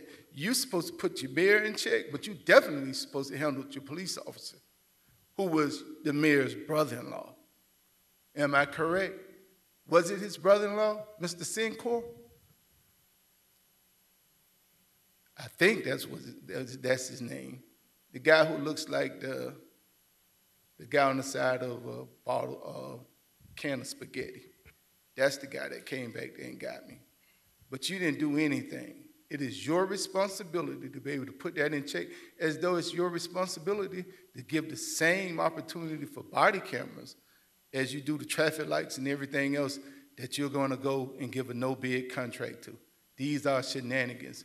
Hopefully, Mr. Roth, someone will be able to speak up in these situations. Maybe we'll get a better candidate to sit in your spot this time. Maybe we'll get a better mayor to be able to get us a new city manager.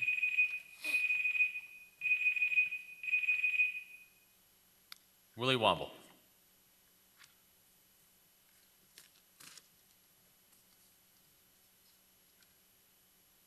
Again, Mr. Mayor, Vice Mayor, Council, and citizens.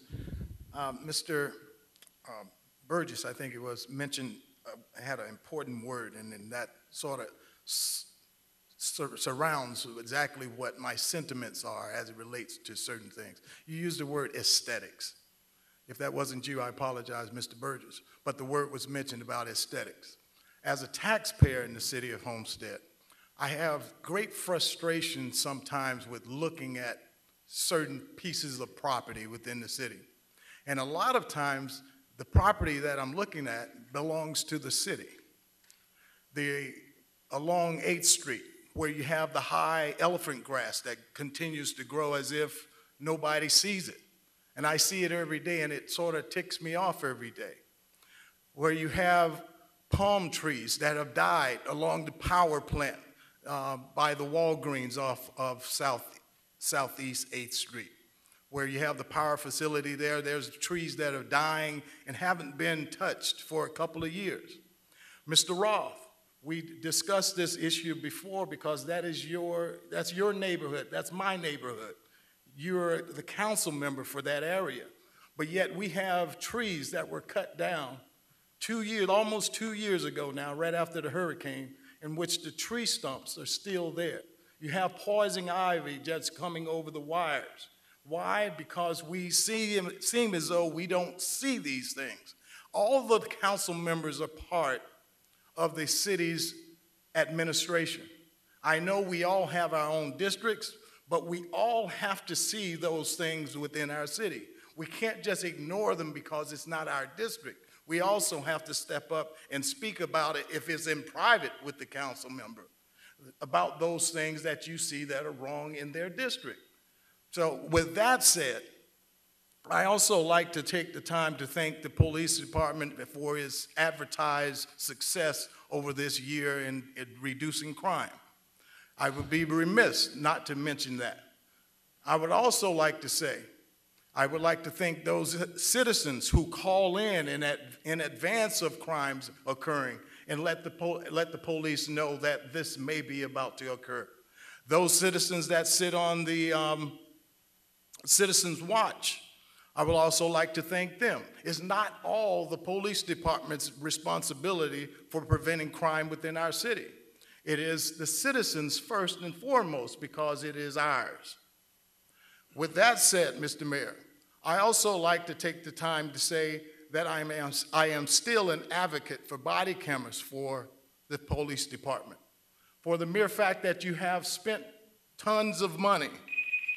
I thank you, Mr. Mayor. I thank you, Council. That's all the cards that I have for tonight. So with that, I'll close the public hearing. And business for the city manager. Nothing tonight. Business from the city attorney. Yes, I just need to request 2 quick executive sessions. One in the matter of Lester Brown v. the City of Homestead, case number 2017-014137 in the 11th Circuit for Miami-Dade County, and one in the matter of City of Homestead et al. V. General Chemical Corp., civil action number 16-MD2867, pending in U.S. District Court, District of New Jersey. Thank you. Reports from Mayor and Council. Councilman Roth. Thank you, Mayor. Just one little thing. We mentioned this, I think, in some of the traffic studies we were doing.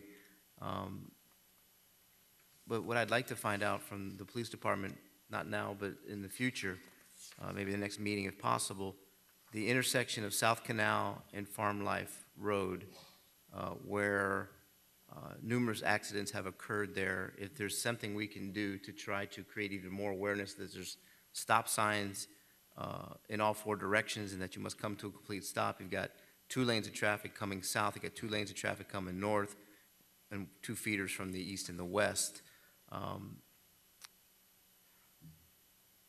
That was brought to my attention. I know we talked about it during another discussion, but I'd like to know more about what's happening there, and maybe we can put some preventative measures in place to help control what's going on there. I happened to be out there about a month or so ago at a function, and one accident had already occurred, and then the second one almost occurred in the same location. So someone reached out to me and mentioned that to me about that. And I think that's important, that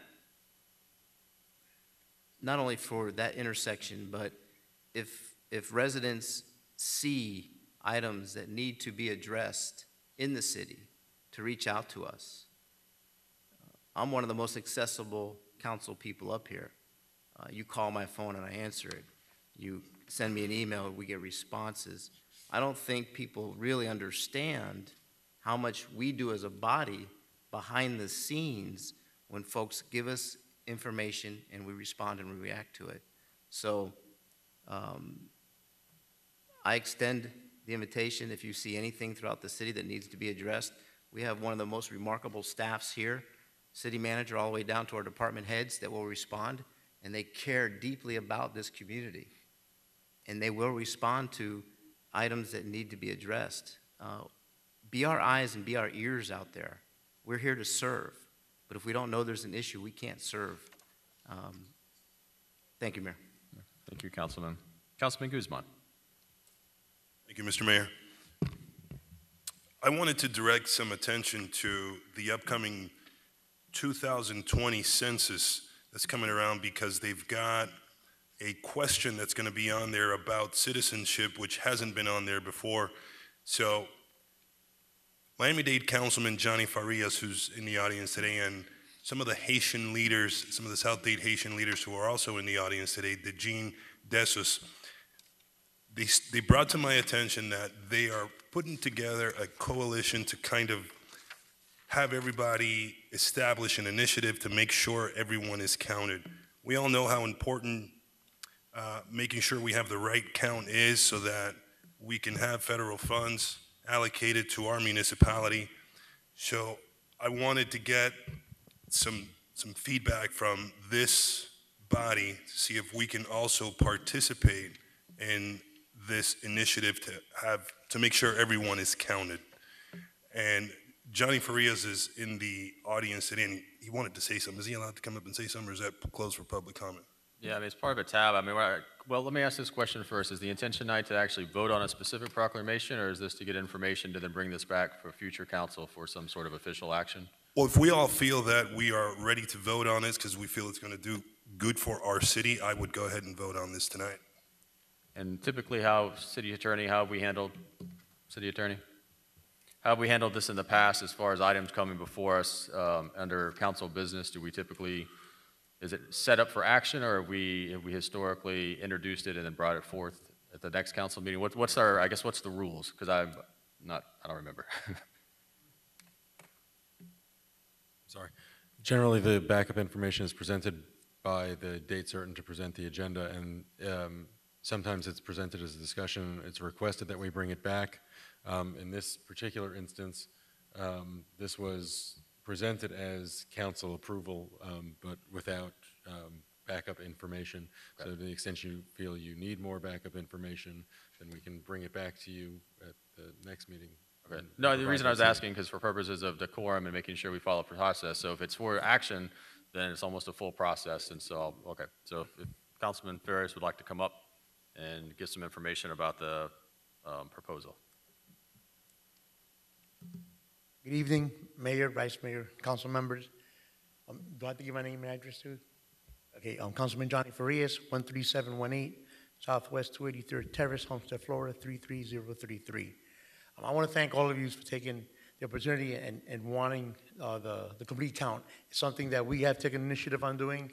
Every city should have a complete count. As you know, when I ran the numbers in 2017, it says that City Homestead has about 70,000 people. That's about $140 million a year, and in 10 years, because the census is every 10 years, comes out to $1.4 billion that the city would be getting. And whenever you don't do the complete count, the city will lose funds even for summer school lunches, for regular school lunches, even for police, for roads, for many things that those funds do. So we have taken an initiative to try to make sure that every city does a complete count, and I'm pretty sure that you guys already have some also on your table to do that also. So I want to thank you for taking this initiative. I want to thank the Councilman Guzman for having me be able to send that to him so it can be discussed. That's all. No further questions, Your Honor. What is the request, or what are you asking? Are we adopting what's here? Do we give direction to, what do you need from us as a council for direction?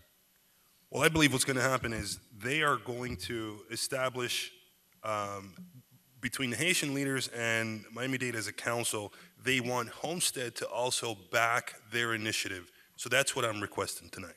Can I make a suggestion that might address everybody's issues? Generally, proclamations are issued by the mayor. It's more of a ceremonial thing. If the council wishes to support what Councilman Guzman is suggesting, you can direct me to prepare a resolution. I'll get the particulars. We'll bring it back to you, and you can, as a body, adopt the resolution expressing your support for this initiative. Okay, so that's why I was curious about. So it's rather than adopting this specifically, there'll be a resolution potentially that comes back that supports the efforts in this United Census and this proclamation that they have drafted, and then we all vote on it, and that way it goes along with whatever they have, and it shows a full body, all 7 members. Yes. Is that what you would like, Councilman Guzman? Yes, sir. Okay. All right. Anyone have any objections? Okay. Thank you. Anything else? I'll prepare the resolution. Was the direction to prepare the resolution? Yeah, prepare the resolution and bring it back for us all to vote on. Will do. Thank you. Perfect. Thank you. Councilwoman Faircloth. Thank you, Mayor. About a month ago, Miami Arts Community Charter School had decided that they will be closing down due to low enrollment. There was a lot of students, about 600 students impacted by that large outcry from the community. There were plans for the Somerset brand to take over that facility and continue to provide art-infused instruction. Well, today on the Miami-Dade County School Board's agenda, I saw that there was an agenda item for Somerset to, in fact, operate a satellite center at the same location formerly utilized by the Miami Arts Community Charter School. So I wanted the community to be aware that apparently Somerset has purchased that property.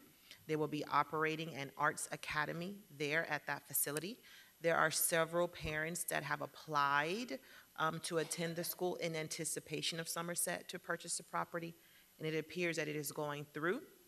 So those students that were attending the Miami Arts Charter School now have the opportunity to attend that current school, but as the Somerset's Art Academy. So I just wanted to advise that. I also want to thank the council for supporting the allocation of funds for the STEM initiatives. And you mentioned earlier, when families come to communities, they ask, how are the schools, how are the grades? Now they're asking, are they STEM designated schools? So much so that prospective families from my school contacted the district to see if I had applied to become a STEM designated school. So there is a demand for that. So thank you for proffering those $101,000. And it's very important for communities to invest in schools. There was a municipality today that offered $350,000 for a football field for one of their schools. So we have to be really serious about the support for our schools, put the money where our mouth is. So thank you so much for your support. I have nothing further, Mayor. Perfect, thank you.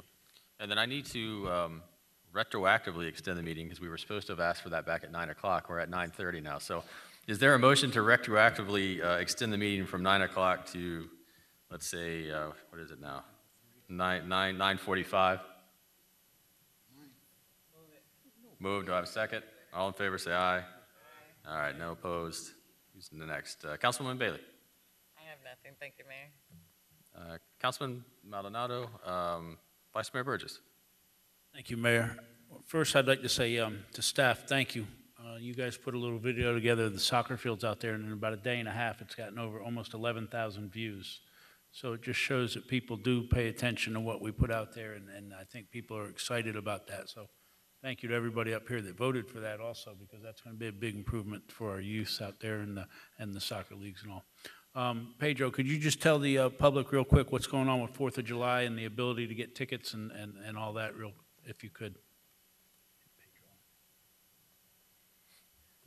All right, well, right now we're open for ticket sales Monday to Friday from 8 a.m. to 5 p.m. at the Parks and Recreation office at 350 Southeast 6th Avenue. The tickets, as usual, remain the same price, $20 for adults, which is basically ages 13 and up, $10 for children 7 to 12, and free for children 6 and under. There's still plenty of tickets available. If you're not interested in tickets, the event is free and open to the public. We usually average about 10,000 people at the event. We'll have a live band, free kids rides and activities, and there'll be plenty of food vendors to purchase food and whatnot from. Fireworks will be at 9 p.m. out at the racetrack. Right. Okay, thank you. That's all I've got, Mayor. Perfect.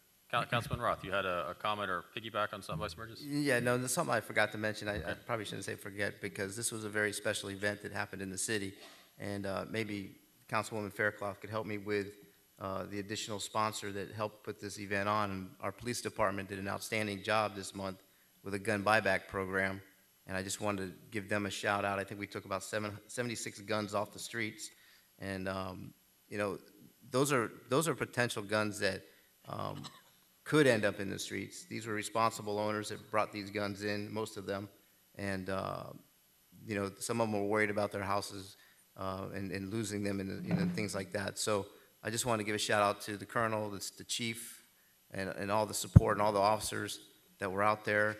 And maybe, Patricia, if you can mention the name of the sorority that helped us with that. I don't know the name off the top of my head, but they were instrumental in providing the funds. I know some of us actually contributed to that event as well in that gun buyback program. So I'll turn it back to Councilwoman Fairclough. Yes, it was the Miami Alumni Chapter of Delta Sigma Theta Sorority Incorporated. The police department, it would not have been successful without how you all executed that. The success of that event was largely attributed to the organization from the police department. So, job well done. Thank you, Mayor. Thank you. I just have one item, which is I was notified earlier today that the Mexican-American Council, their Homestead Miami Mariachi Conservatory, will be performing in Washington, D.C. on July 19th, and they're working with Congresswoman Murkisa Powell and Senator Rubio to perform actually on Capitol Hill. So I wish them the best of luck in their performance and hope they represent Homestead very well up there. It would be good to have our own local mariachi conservatory perform there in D.C. So I just wanted to announce that. Otherwise, I have nothing else. Do we have a motion to adjourn? Moved and seconded. All in favor? We are adjourned.